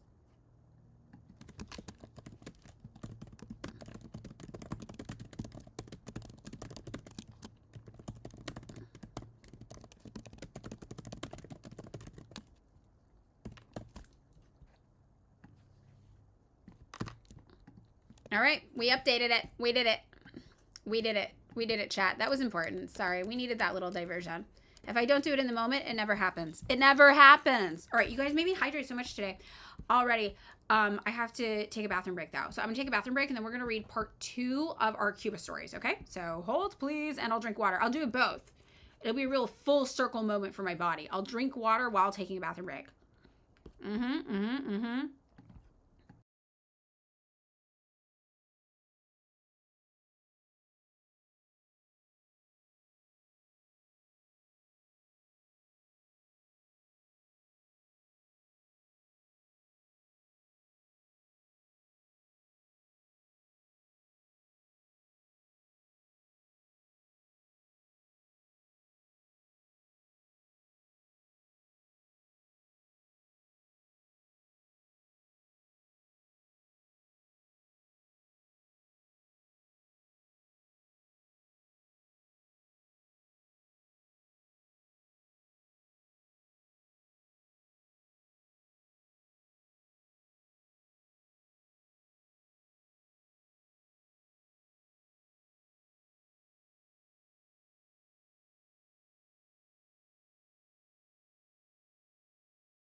Okay, hey guys, I'm back. Sorry, we had a big chat lull while I was searching, and then I was using the bathroom, but I'm back now. We're back. We're back and better than ever. We're back and better than ever. All right. So we have one more story to read about Cuba that is the U.S. government's perspective on this whole thing. So we saw, obviously, the Cuban people are like, okay, I guess we're going to fight you if you come. Like, we don't want to do that. We saw the Cuban guy be like, we don't want to, but like, we will. We're not going back to how things were, right? They're not going to make it easy, basically, for the United States. Oh, that is true, Virgo. One time I went live on Twitch, logged off, and then I forgot. Yeah, that's true. But yeah, so what does this look like? What is Donald Trump talking about here? So we're going to play this video. I'm so sorry. You're going to have to hear this sassy little bitch start speaking. Look at her go. Her fucking spray tan and her blondie blonde. I had to divert, because if I didn't do that, right now you would have Iran with a nuclear weapon. And if they had a nuclear weapon, you would be calling everybody over there, sir. And you don't want to do that. Well, you keep saying was. Is this war over? I think it's close to over, yeah. I mean, I view it as very close to over. You know what? If I pulled up stakes right now, it would take them 20 years to... As a fragile US-Iran ceasefire holds and talks move to...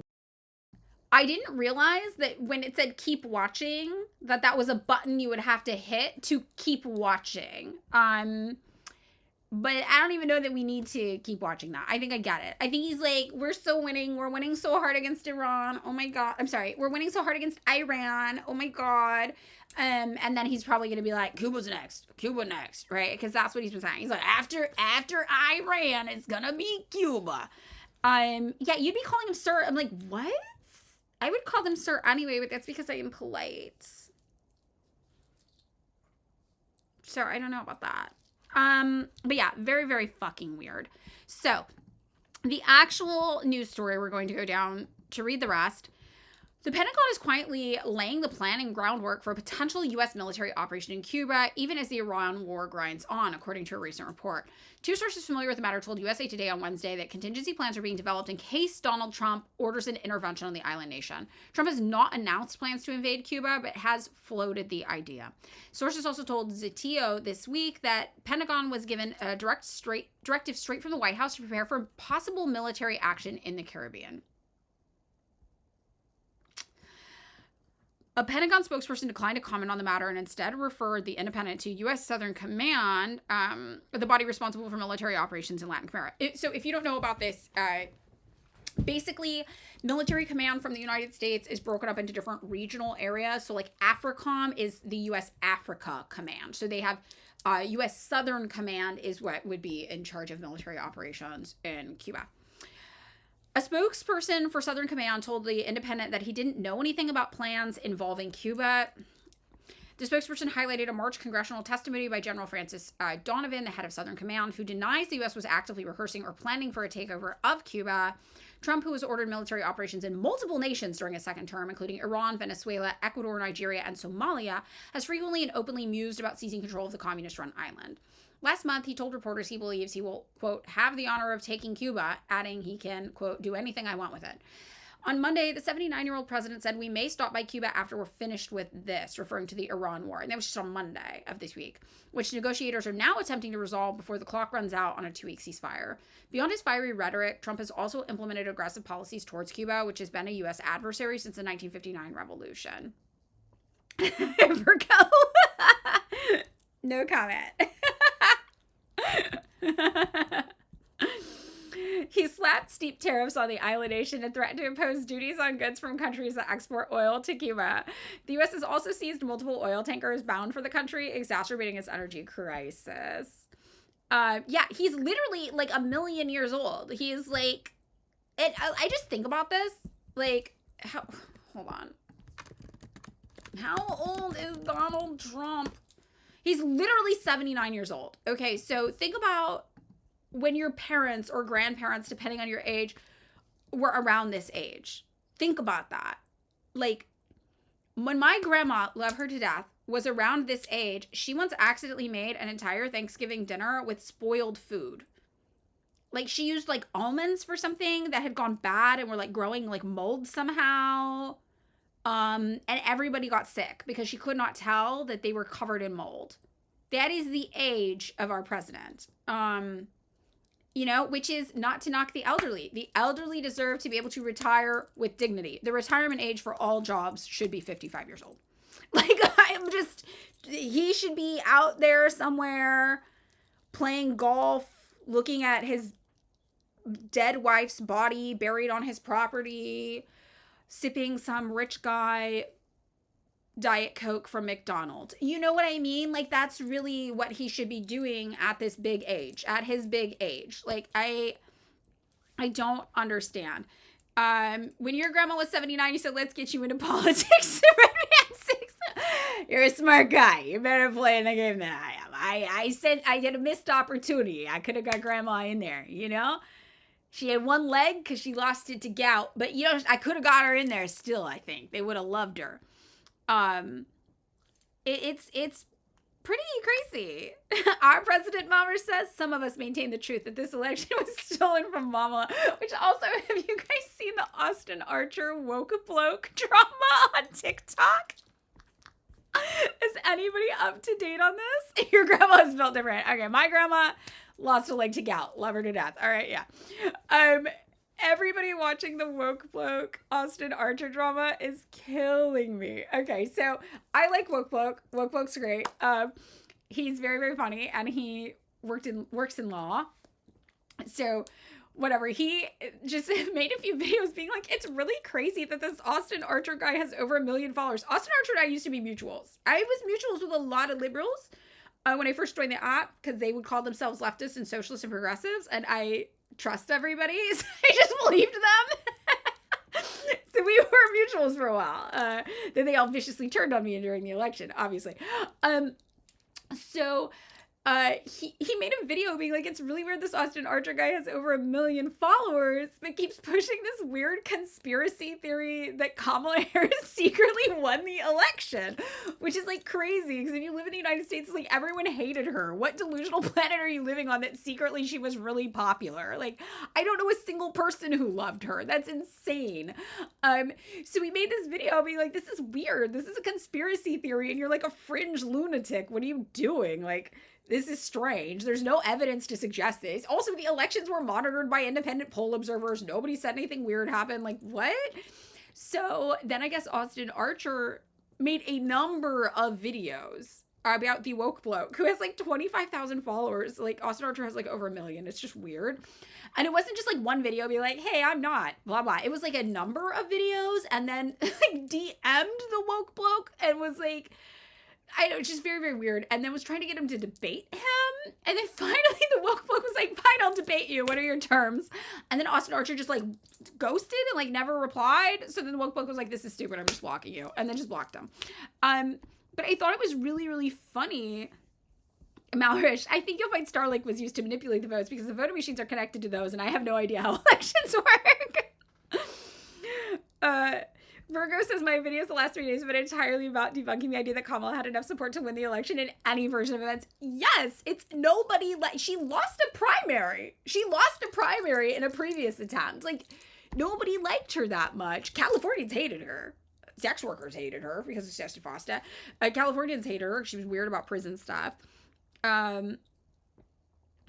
Big Echo, you unfollowed Austin Archer and Booker Squared when they started begging people to beg for Kamala. Yeah, it's very, very weird. We were talking about Cuba. We were taking a little break to talk about some internet gossip drama. Add debunking Deep Hurricane myths. Okay, I'll do that. Marxist Gamer Show. That's a good idea. Car has a news update. Okay, sorry. Car, what's your news update? I missed it. Where are you? Send it again. She sued prisoners to use them as free firefighting labor. Yes.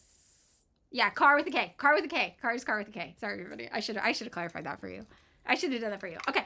Repeat Daily UK News. All major parties except Labour are calling for the British Prime Minister, Keir Starmer, Kid Starver, I learned that from you guys, to resign after it's been revealed that he hired Peter Mandelson despite him failing security checks. Mandelson was very close friends with Jeffrey Epstein. Oh my God. Wow. It's okay, Haley. It's our bad. It's our bad. Aid called my fiance and I got into it because he said she wouldn't have gone into conflict with Iran. Oh my God. She would have. I think because of how these liberal women perform politically, they're like, I'm big dick energy. I'll go to a war with Iran harder. Watch me. Just like Hillary Clinton. I don't know if I said that on stream or not, but that's been my general take. Like Hillary Clinton was like, I'll fucking kill Gaddafi in the worst way possible. You know, and I really think it's this like weird liberal feminist lean in, act just like the boys thing that makes them even more militaristically aggressive, the liberal feminists, than even the men are. It's crazy. Hillary Clinton, we came, we saw, he died. Like, what kind of a fucking psychopath are you? Okay, so Malrich says he failed the security check, but the foreign secretary bypassed it for him. Wow. Very interesting. Okay, we have a pick-me-up for when we're done with the rest of the Cuba story, which I'll get back to. We're super ADHD this week. Kamala said she'd be tougher on the border than Trump. She said Iran was her primary concern. She said she wanted the most lethal military on the planet. Like, this chick was out here just like, hi, I'm a warmonger. I'm a warmonger. Hi, hey, I would like to kill everybody with your tax money. And people were like, I kind of feel like she wouldn't, though. Why? Why do you feel like that? You're just, what? Why? You're writing fanfic about this woman who hates you. Okay, we'll look at the fucking tortoises. We'll look at the fucking tortoises, okay? Let me rant about it. All right. We got tortoises for that. Giant tortoises returned to Galapagos Island after 150 years. Oh my God, that's so sweet. They're so cute. I love them. They don't know what's happening in the world. Is that just it? That's all we have? Oh, that's easy. Okay. Nice. Okay. They're very, very cute. Okay, back to Cuba. So, for his part, Cuban President Miguel Diaz-Canel has frequently denounced the Trump administration's hostile rhetoric and tactics. Cuba is a free, independent, and sovereign nation. No one tells us what to do, he wrote on X in January, adding that his government was ready to defend the homeland to the last drop of blood. I believe that. After meeting these people, I fucking believe that. Revolutionaries who fought in the Cuban Revolution are still alive walking around there today. I met Victor Drake in person. That's insane to me. These people are going to go down swinging if they go down. You gotta give them the benefit of the doubt here. This weekend, during his first interview on American television, Diaz-Canel told NBC News that Trump's aggression towards Cuba is unjustified and that a conflict would be costly. If that happens, there will be fighting, there will be a struggle, and we will defend ourselves. And if we need to die, we will die, he said. And I believe this is true. I believe every single people, including this man, will die to defend this country if they need to. A large majority of Americans, 64%, disapprove of Trump's handling of foreign affairs, according to a CNN survey released earlier this month. Just 36% said they approve. Yeah, we hope they go up swinging. I mean, my hope would be that it would be so deeply unpopular globally to attack Cuba that people internationally would start showing up to defend Cuba. Like, I think that Russia could get involved in a war with the United States over Cuba, potentially. That's a potential reality. That would be my hope. But again, it is crazy when people are like, why don't you hate Russia? And it's like, well, think about it. Who in the world would literally show up to stop the United States from going to war with Cuba? Who? Who could you count on? Who would be the people? Think about it realistically. Who would show up to stop the United States from destroying Cuba? It's Russia.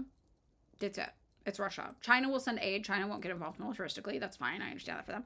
It's Russia. It's just Russia. That's it. That's it. And I think that a lot of liberals and progressives aren't really thinking about foreign policy in that way. Cuba would become Trump's Poland. Maybe.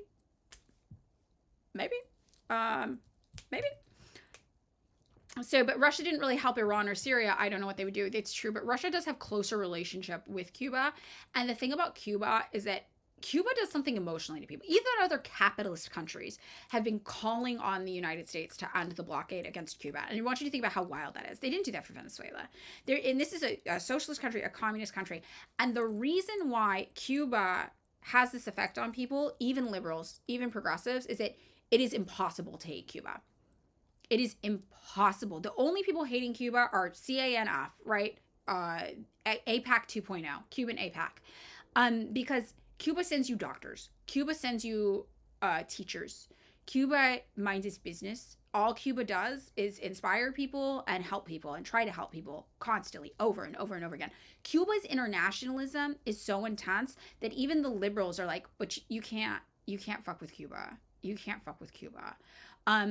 It does something to them emotionally. They don't care politically, but emotionally, they don't want to be the kind of people who would do that to Cuba specifically, which I think is very fascinating. It's almost like Cuba's accidentally emotionally blackmailed the rest of the world into standing up for them a little bit more, just by being good, just by being the virtue of their goodness, virtue of their purity, virtue of their overwhelming desire to help the world. So I don't know, and I think really if the world, because of Cuba's reputation and psychologically what it represents to people, I don't know what it would look like globally for the United States to do something. I don't know. I mean, probably people would sit by and do nothing and let it happen and then just be repulsed.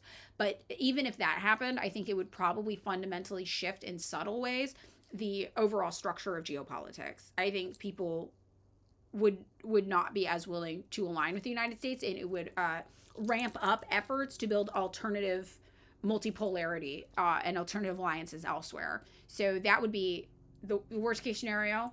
The world watches while the United States destroys Cuba, and then subtly just starts moving their trade deals more to China, more to Russia, more to trying to build a united EU front. I should do a TikTok reminding people that everyone turned on me for saying I was a single issue voter and the issue's foreign policy. I think that's a good idea. I will. Those same people are now crying because of consequences of foreign policy. Exactly. Yeah. No, I think I should. I think that's a good idea. I'm going to do that. Yeah, to hate Cuba, you really just have to hate people helping people. It's impossible. So that would be the worst case scenario. The best case scenario is that the world would stand up and be like, the United States, if you do this, like, you will be under a global blockade from us. And what they would look like. Or maybe they would show up with, Russia would show up with military support, something like that. I'm really not sure. Calling sympathy for Cuba and emotional blackmail is so fucking funny. We really are used to Americans. I mean, it's true. They didn't do it on purpose, obviously, but even these capitalist fucks who don't give a shit about socialism, who spread anti-communism on the daily, who are content to see capitalism destroyed, when it comes to Cuba, they're like, Cuba's like a step too far, man. Like, Cuba sent us doctors. It's just wild how that worked, you know? And it's not like they did it on purpose. They did it because they fucking care about people. They care about people. But that really is, I think, why even these evil capitalist places are like, you got to cool it with Cuba, man. Right? A new Cuban Missile Crisis, a reminder that Cuba isn't alone. Exactly. Yeah, it's wild. Yeah, people still aren't connecting the dots about foreign policy. I thought, a really good video about third-party voters, and I just checked. It's doing, like, really, really bad. I thought it was really good. I thought it was a banger video, but it's never the videos you think are good. You know, it's never what you think. So who knows what people like. Yeah. Okay. So it's 11:30. Does anybody else have anything else they want to talk about before we wrap up today's stream? We could get a few more thoughts in here, a few more things in here happening. Maybe we could do a little Eric Swalwell as a treat for me and the other Californians. I mean, not as a treat. It's horrible. As a horrible, disgusting, awful thing to learn about, because our government is vile, but I've been wanting to learn about it and I haven't. And then we can tie it in with Ramsey. We could do that. Okay, I think that's good. Let's do that. Okay. All right, I have an NPR I'm going to do about it. So, how Eric Swalwell's fall was brought on by a network of women who organized online. Brain bleach. Malrish? Okay, I'm gonna watch it. Brain bleach, starting over. This is me. Isn't it me? It's me? It's me.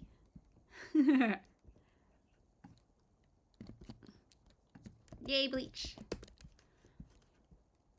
Lenin to Comrade Stalin. We'll do this one. Dear Comrade Stalin, you have been so rude as to summon my wife to the telephone and use bad language. Although she had told you she was prepared to forget this, the fact nevertheless became known through her to Zinoviev and Kamenev. I have no intention of forgetting so easily what has been done against me, and it goes without saying that what was done against my wife, I consider having been done against me as well. Oh my god, Lenin, a wife guy? Confirmed. Lenin's a wife guy. I ask you, therefore, to think it over, whether you are prepared to withdraw what you have said and make your apologies, or whether you prefer that relations between us should be broken off. Respectfully yours, Lenin. top secret personal.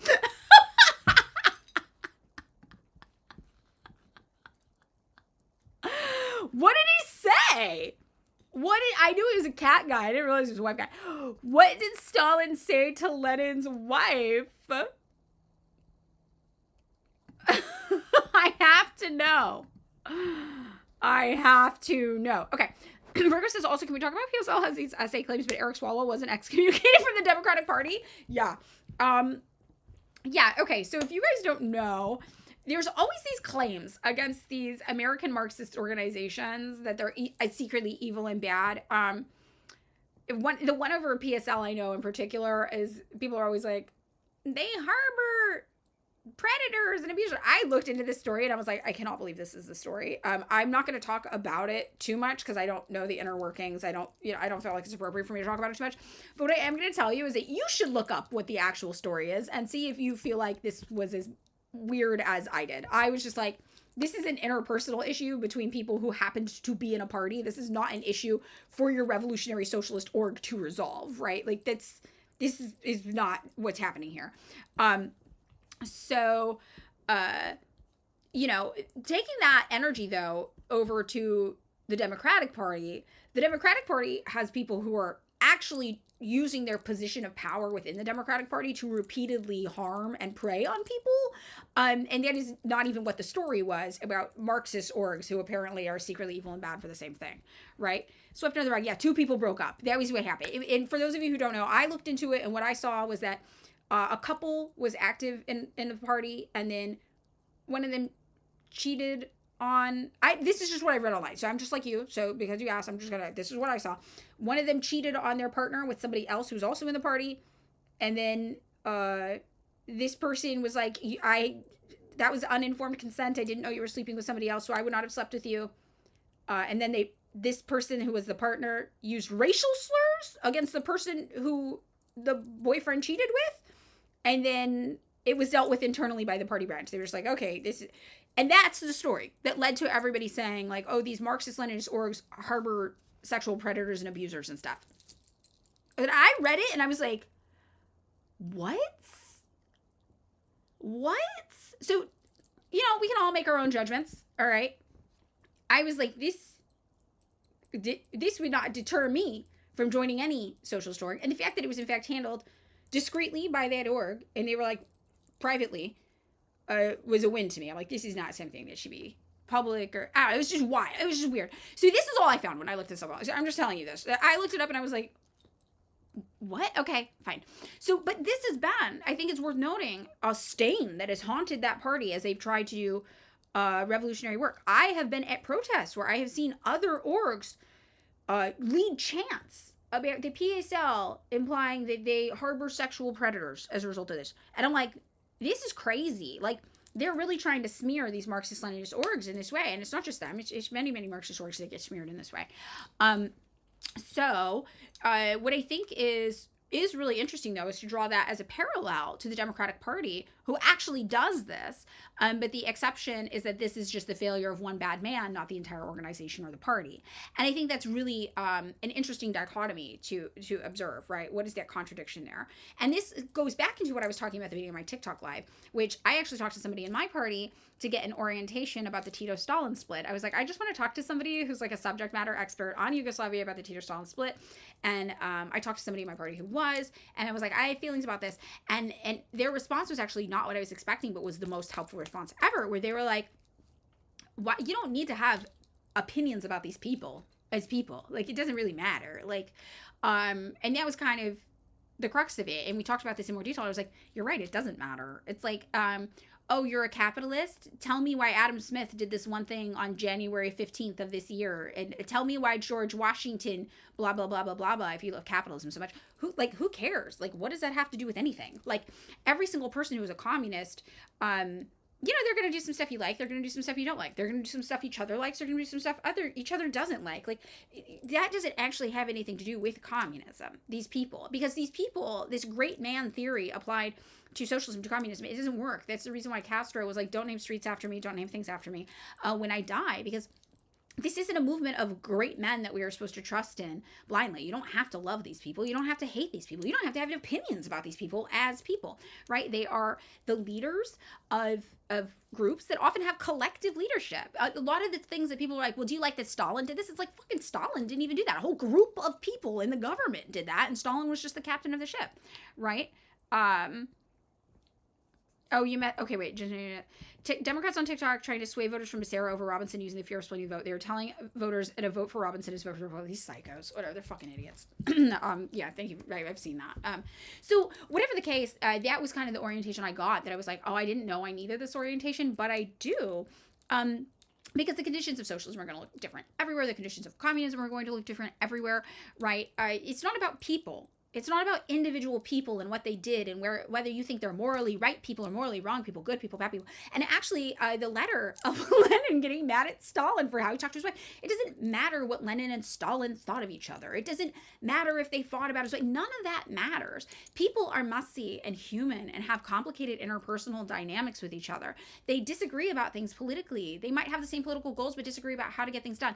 None of that actually has anything to do with communism. Just the same way, Abraham Lincoln doesn't actually have anything to do with capitalism just because he was a president of the United States.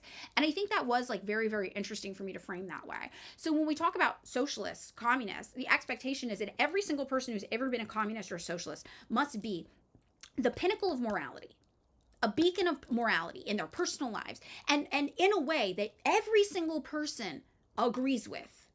Which is impossible. We know that, right? Obviously. So, from whether it's accusing socialist organizations of harboring sexual predators, or I disagree with this one thing that I think Stalin did that was actually maybe even the result of collective leadership on this one day, or, Tito and Stalin got into a fight, or China and Russia got into a fight.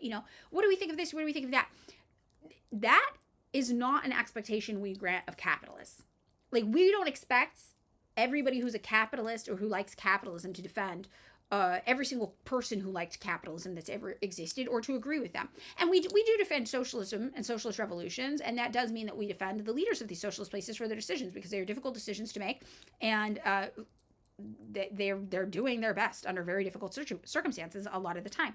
However, this idea that if there is a technical failure, a moral failure, an ethical failure, a strategic failure of any kind that one communist does ever, all of a sudden you have to cast it all away, it's a tool of propaganda. It's a tool of propaganda. And it is very interesting to consider, how do you engage with that? Do you defend these people and go, no, they did fine, what are you talking about? Or is the correct response to be like, who fucking cares? Who cares if that guy, what does that have to do with what I'm talking about? What does that have to do with anything? Who cares if the 3 members of a revolutionary socialist org had an interpersonal situation that was highly sensitive, that was resolved by the org in a matter you wish it wasn't? So what does it have to do with anything? And I think that that's like a very good orientation for us to have just in general. Like, who cares if Tito and Stalin fought about something? Who cares if both of them were kind of right and kind of wrong? Who cares? Honestly, like, that's not relevant. And we can look at certain things that were negative, obviously, and bad for the revolution.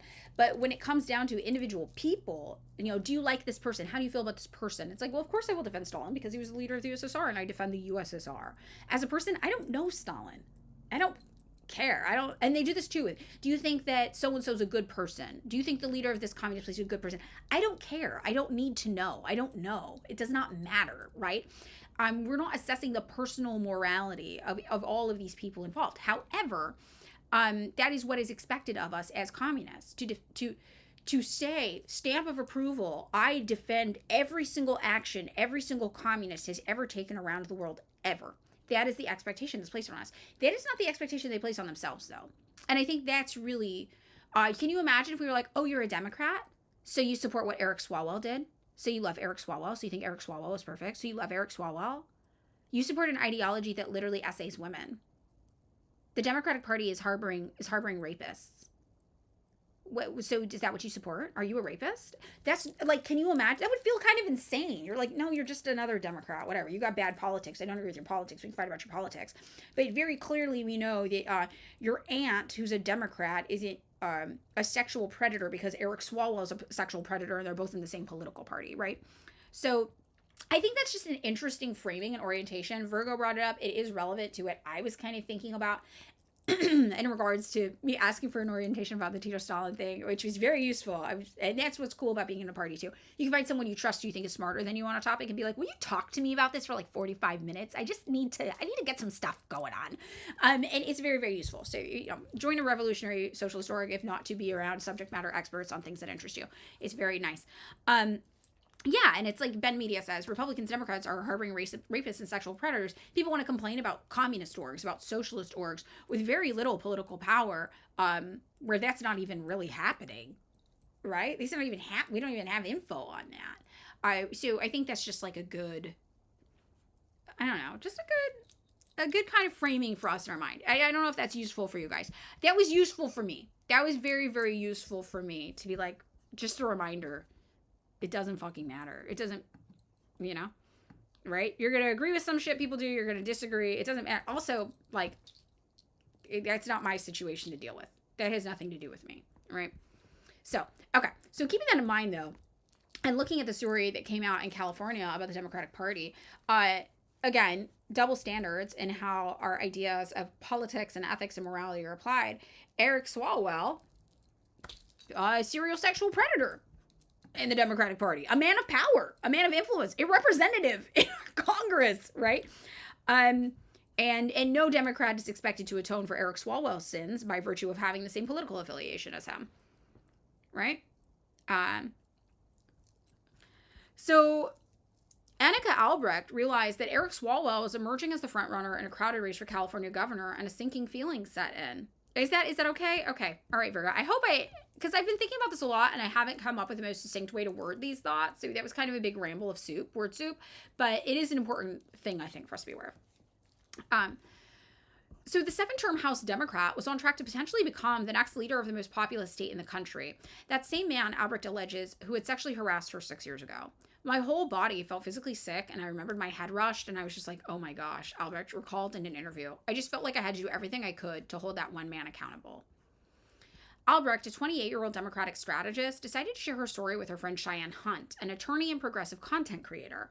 She asked Hunt if she would be open to making a video about Swalwell and his behavior towards women. On March 31st, Hunt posted that video to Instagram. The Democratic candidate currently leading the California governor race has a long-known history of being predatory towards women, she said in the post. And while it may be seen as politically expedient to sweep this under the rug, it is the wrong thing to do, and we know it. NPR has not independently verified the allegations against Swalwell, and the California Democrat has adamantly denied them. In a statement on Tuesday, a lawyer for Swalwell called the accusations against him false, fabricated, and deeply offensive. Hunt's post spread with lightning speed online, opening the floodgates for other women to share their stories. Hunt says these accounts range from allegations of unwanted sexual advances by Swalwell to accusations of straight up, I'm just going to call it SA, because as somebody who's experienced this word is just unnecessarily harsh and like gets me all fucked up. So I just say SA instead of the R word. Within days, this online conversation captured the attention of major news organizations. On Friday, some of the most serious allegations against Swalwell were published by the San Francisco Chronicle and CNN. 2 days later, Swalwell dropped out of the California governor's race. A day after that, he resigned from Congress. Roughly 10 years after, the hashtag #MeToo movement reshaped the conversation around sexual assault. Swalwell's fall serves as a reminder of one of the power imbalances that many women still see at play in the most consequential workplaces in the nation, the halls of Congress. And while many of Swalwell's accusers acknowledge the strides that have been made in holding powerful figures accountable, they say his resignation would not have been possible if they had not gone outside normal avenues for reporting misconduct and formed an online community for themselves. It really was 3 girls in a group chat that were figuring out how we were going to bring the story forward, consolidate a group of women together, and get their story told the right way, says Hunt, explaining how she and Albrecht teamed up with Ariel Fodor, another content creator who had been posting and receiving messages about Swalwell. Albrecht's experience with Swalwell dates back to a college field trip in 2019 to Washington, D.C., where she and a small group of students met with a then congressman. Albrecht says that after their meeting, Swalwell suggested they all start a group chat to stay in touch. He asked to create that group chat so he could use it as a resource in the future, if you ever wanted to talk to more young voters or young people that care about these issues, she said. Soon after, the tone of the conversation began to shift. Albrecht said that early on, Swalwell offered to give her career advice, and then later added her on Snapchat and started sending her inappropriate messages. I reached a breaking point where he invited me to a hotel and kept pressuring me to go in. I never responded ever again. I just feel so lucky I didn't go into that hotel. NPR is not able to view the messages because messages on Snapchat automatically delete once they are open. But other women have come forward to describe similar stories about Swalwell, and at least 2 women have accused him of assaulting them after inviting them to a hotel room. That includes Lana Drewis, who at a news conference in Beverly Hills, California on Tuesday said that in 2018, Swalwell drugged her and then sexually assaulted her in a West Hollywood hotel. Swalwell's attorney did not directly address Drewis's allegations in a statement issued Tuesday, but said he would fight these despicable and baseless accusations with the same tenacity, courage, and conviction that has defined the congressman's public service. In the wake of the Swalwell allegations, leaders in Congress have acknowledged that more can be done to better protect the more than 10,000 staff members who work on Capitol Hill. In addition to Swalwell's resignation this week, Representative Tony Gonzalez, a Republican from Texas, also resigned after admitting to a sexual relationship with a staffer who later died by suicide. There are better ways of ensuring that people in vulnerable situations have access to a way in which they can get recourse and relief, for sure, said Senate Majority Leader John Thune, a Republican from South Dakota, on Tuesday. And if there's a better way to do that, I'm certainly open to it. We have to be vigilant against any kind of harassment, whether it be sexual or in any other way, said Senate Minority Leader Chuck Schumer, the Democrat from New York. The back-to-back resignations have added new urgency to a long-running conversation in Congress about the conduct of members and an atmosphere where open secrets can persist about behavior that wouldn't be tolerated in other professional contexts. They turn their eyes away. They feel no responsibility to call out that behavior. And since it's only rumor, they can't actually prove it, everyone sort of minds their own business because it's convenient to mind your own business, said Jackie Speier, who represented California's 14th district in Congress from 2008 till 2023, in an interview with All Things Considered. And it's not until there's an ethics investigation, and you get to an ethics investigation, that's typically something that takes a long period of time. Before leaving Congress, Speier pushed for reforms to increase accountability. The House now requires members to attend annual trainings on sexual harassment and discrimination, and the chamber also passed legislation to speed the process for handling harassment complaints. The House Code of Conduct also forbids members from having sexual relations with staff. Still, Hunt believes there's more to it that needs to be done. I think we had a Me Too movement, and then we had the backlash and the backsliding that came from that, and I think that it's clear that we need to put another stake in the ground now, and the next generation of women is going to have to take up this fight, she said. This includes addressing what she described as a toxic power imbalance in Congress that is ripe for exploitation. It makes it incredibly hard to speak up and speak out in a unique way, she said. I think what has to be done is hopefully kind of blow the door open just a little bit to make it clear that we don't have to put up with this. Okay, very interesting. So I have a few thoughts. The first thought I have is that no liberation can come under capitalism. Women cannot experience liberation under capitalism, right? The commodification of women under capitalism is hand in hand, right? It's a form of exploitation that is intrinsic to the capitalist machine, the capitalist system. And that comes, we see Ingalls talk about this, what capitalism has to do with how we structure our families, the oppression of women being relegated to their home, right, is domestic care, child care, things of that nature. Even when they have jobs, they're still tied to the home. And that positions them as unpaid labor. We know that very obviously. Domestic labor is unpaid labor worth so much money as a part of the United States economy, certainly in the global economy. We also know that not having access to the public sphere in the same way doesn't grant them the same amount of public power, right? And that also leads to inequality. So that's not an issue that can be resolved under capitalism. That's an issue that can only be resolved under socialism. Socialism is the only path forward for women's liberation. And we know that. And that's the first thing that comes to mind. You're not going to get what you're looking for out of capitalism. It's just not going to happen. The second thing that stands out to me that's interesting is like, the idea that this wouldn't be tolerated in other workspaces, I don't know if that's true, right? Like I think it is tolerated in many other workspaces, definitely. Okay, we have a meme. Let's see. The moral high ground. People killed in millions. Your ideology is evil. Communism. Yeah, it's totally true. Yeah, so this is interesting, but it is also interesting that it's like capitalism breeds these conditions. And that's not something that capitalists are expected to atone for, ever, right? The main punishment this guy faces is being shamed away from seeking political power. Right, that's kind of it. And that's how it goes. And he'll probably become some sort of figure on the alt-right, and then he'll get some sort of commentary show, some sort of media commentary show, right? That's kind of it. That's what's going to happen. And yet your socialist org is expected to go on the internet and take public lashings because some dude cheated on his girlfriend once. Right? I don't know. It's just this very, very weird priority that we have as a society. Yeah, start a podcast. He'll probably start a podcast. Unironically, he'll start a podcast. Yes. In a socialist society, how does being disabled work? Well, from each according to their ability, each according to their needs. So disabled people are taken care of in socialist societies. And we have examples of that. In China, they have a great program for that. In the USSR, they had a great program for that. Yeah. In Cuba, they have a great program for that. In Cuba, for example, not only do they take care of you, they also have additional community resources for you beyond traditional healthcare. Healthcare is all free. And then on top of that, there's community resources. So you can be seen by doctors. Doctors make house call visits to you if you're not able to go anywhere. And there's community locations where you can socialize with people. So you're not like stuck at home alone, you know. Movements like Me Too only seem effective when capitalists see another business venture within it. Media outlets see a massive payout and sharing the stories of women, yes, and in hand exploiting their struggle because of the culture. It now allows for the idea of women's liberation to drive a profit margin. Exactly, this shows a chart. Yes, it's just another thing to monetize. There's this TV show actually that I binge watched one weekend, and I wouldn't say it was good, but I would say it had themes relevant to this that are interesting. It was the show with like Jennifer Aniston and Reese Witherspoon. Have you guys seen the show? What the fuck was the show?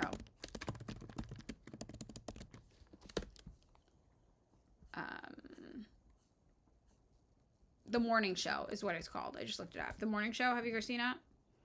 It's a fictitious show about a morning show. And the premise is that it's a man and a woman who are hosts, and the man gets canceled for like Me Too stuff.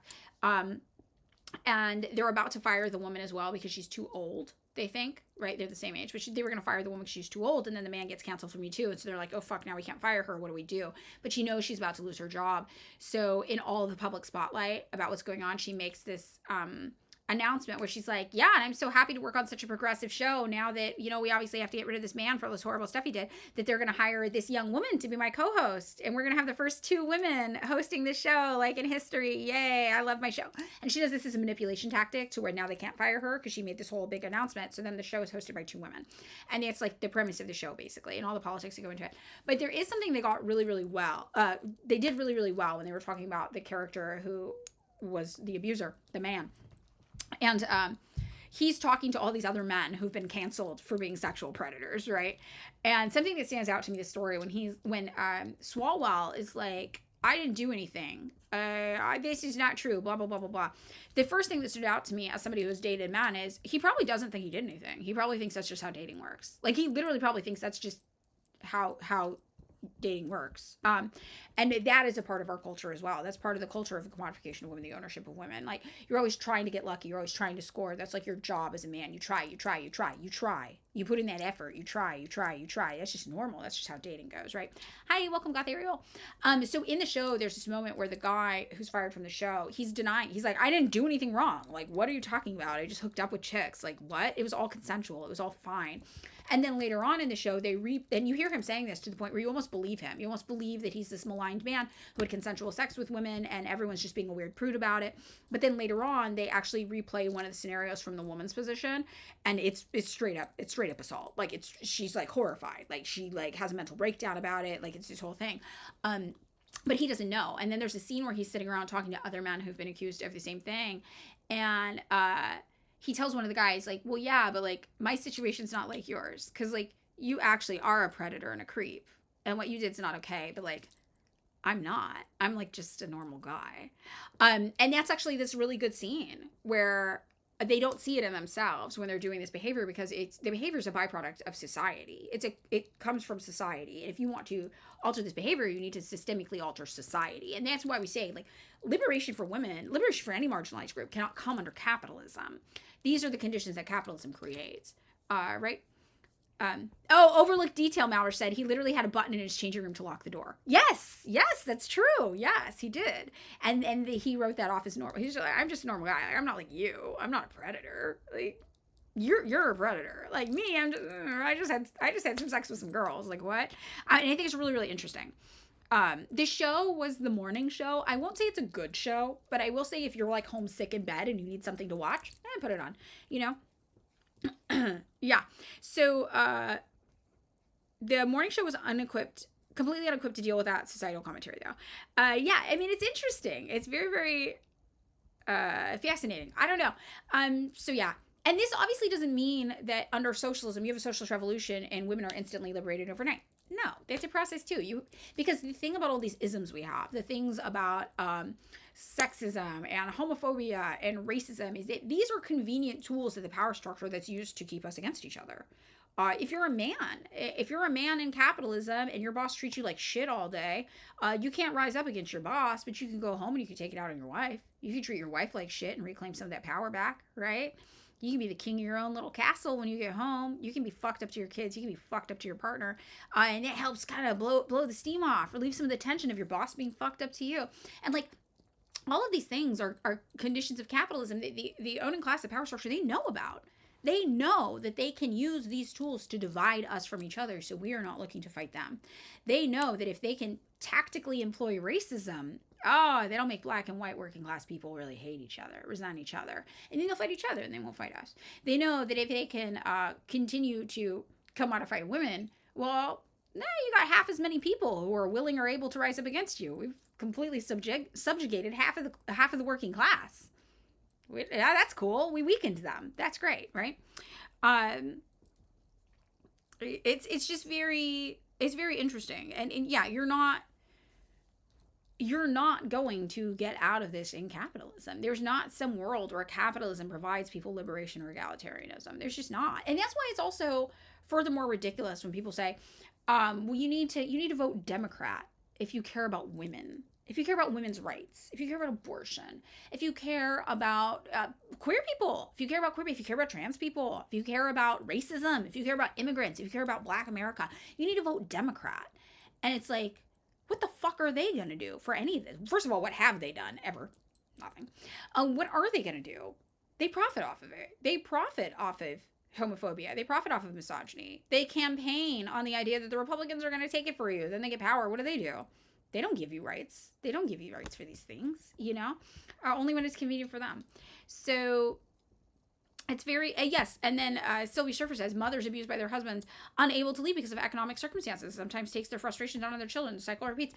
Yes, like these are all conditions of capitalism. And think about this. So when I do the vote socialist work, and I really have to say, Lenin was cooking when he was like, the masses don't know the elections are politically obsolete, and this is an opportunity to meet them where they are. They will talk to you so much about politics when it's about an election. They will. They are tapped into elections. They think elections are the most important thing politically. They will talk to you about elections. And one of the things that constantly comes up in volunteer outreach for these elections is people ask, well, what is Ramsey Robinson, California governor candidate, who's not included in the polling, by the way? They're trying to convince everybody not to vote for Ramsey Robinson because he's going to split the vote. We're going to end up with two Republicans, because that's how primaries work in California. Whatever. The same story they always use, right? No, you can't do that. Otherwise we might end up with bad guy A instead of bad guy B. Don't vote for good guy, because then you might end up with bad guy A instead of bad guy B, right? Virgo said we had a watch party for Claudia's webinar in the chat. We talked about women being financially trapped in living with their exes because of affordability housing. Exactly. So when people ask, like, well, what Ramsey Robinson's plan for women, what is it? And it's like, we want full gender egalitarianism. We want childcare. What are the very practical things we want from women? Well, first of all, we think every single human being should be entitled to housing, right?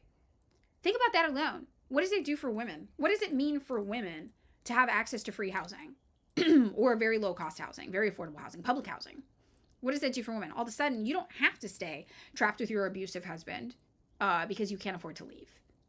There's a place you can go. Okay. All right. You still might be too afraid to leave. It's not everything, but that's major. You can afford to now if you want. So now, all right, that's one big problem solved, right? What's Ramsey Robinson's plan for transgender people? Well, you get housing. Transgender people experience some of the most discrimination in housing. They're more likely to be homeless. They're more likely to have to do things like survival sex work against their will. Well, what if you just got housing guaranteed to you as a transgender person? What would they do for you? What if you got health care guaranteed to you, including gender affirming care as a trans person, not tied to your job? Okay, so let's say you get a job and they discriminate against you and they fire you. You still have housing and health care. Okay, and then now what else? What else is on the program? Well, we want to give you a guaranteed right to work and a $30 an hour minimum wage union job. Oh, okay, so you get fired, you just go get a government job for $30 an hour that's union, guaranteed work, and you get your low cost or free housing, and you get your free health care. Okay, so when we talk about the ways you actually help people escape the isms, racism, what do you do about racism? Okay, well, one of Ramsey's platforms is we want to end the war on Black America. What does that look like? That means demilitarizing the police. What would having a demilitarized police force do for Black Americans? That means reparations, charging billionaires, the wealthiest people in California for this race, but really if we're thinking about a socialist program in your country, who have profited off of, historically, going back their family lineage, the subjugation, exploitation, slavery, enslavement of black people. They made their fortunes sometimes off of the enslavement of black people. Let's tax the fuck out of them. Let's take it back. Give us that money back. Let's give it to black people directly. So when you think about the things that actually end discrimination, the things that end racism, homophobia, transphobia, misogyny, it's not kumbaya loving trainings in Congress about how you need to respect ladies more. It's material assistance. It's the Marxist approach. It's giving material, concrete things in your life that empower you. Empowerment is material. Empowerment is housing. Empowerment is healthcare. Empowerment is a guaranteed income. And it's education. It's all of these things that are material that the capitalist ruling class cannot give you because it violates the goals and ambitions of capitalism. And that is why you will not get liberation under capitalism. That is why liberation can only come from socialism, because liberation is not a high five in a Women's Day march. Liberation is a place you can live and feel safe, an income you can count on, a cost of living that is manageable. That's what liberation is. And that is when we talk about what freedom means. When you ask people from other countries, China in particular, when you ask people from China what freedom means, they say freedom is having a roof over your head and food to eat. That's freedom. That's what freedom is to us. And that is true freedom. That is true liberation. It's having your material needs met, right? Claudia de la Cruz said when the Democrats aren't playing dumb, they're playing dead. Yep. Did I show you guys a picture of me with Claudia too in Cuba? I saw her and I was like, oh my God, I have to take a picture with you. I got violently canceled for voting for you. I'll have to show you guys this if I didn't. It's so funny. She's like, oh, violently. And I was like, yep, violently. It's a video. Sorry, but I'll show you. This is us. Love her. Yeah. And this is why, too, when people ask, well, Madeline, how do you feel about prisons? Right? And I'm like, under capitalism, it's prison abolition. The prisons exist to protect capital. They exist to protect profit. They exist to protect the rich. The way the prison system, policing would work in socialism is completely different than that. They would exist to defend your revolution, not to defend your billionaire oligarchy. And that makes all the difference in the world, right? So, very interesting. She is sweet. She's cool. All right. So, that said, Viva la Revolution. Viva la Revolution. That accent, whatever that accent was. It's like a Hungarian Spanish accent maybe or something. Viva la Revolution. So, I'm going to send you guys to Larry so I can get a little bit of lunch break, a little bit of volunteer work in. Everybody join the Discord. Incredible things happening in the Discord. Incredible. It's the best Discord ever. It's the greatest Discord of all time. You're going to love the Discord. So go join the Discord. Go check that out. And yeah, we'll be back on Monday with more of the news. I hope you guys have a great weekend too. I'm going to be in Fresno. So if you're around Fresno, come. We're doing Vote Socialist stuff in Fresno this weekend. You're going to like it. You're going to like it. It's great. You're going to see Ramsey's going to be out. We're going to be out. We're going to be building Peace and Freedom Party presence in Fresno. Hopefully I'll see you there. If you see me, come say hi. If you see me, come say hi. Yes. Okay. I'm sending you to Larry. Whoop. We're going to come to Fresno City College, where I went. That's somewhere I went because I graduated high school too young. I was 16, so they had to send me to City College. I couldn't leave. All right, we're reading now.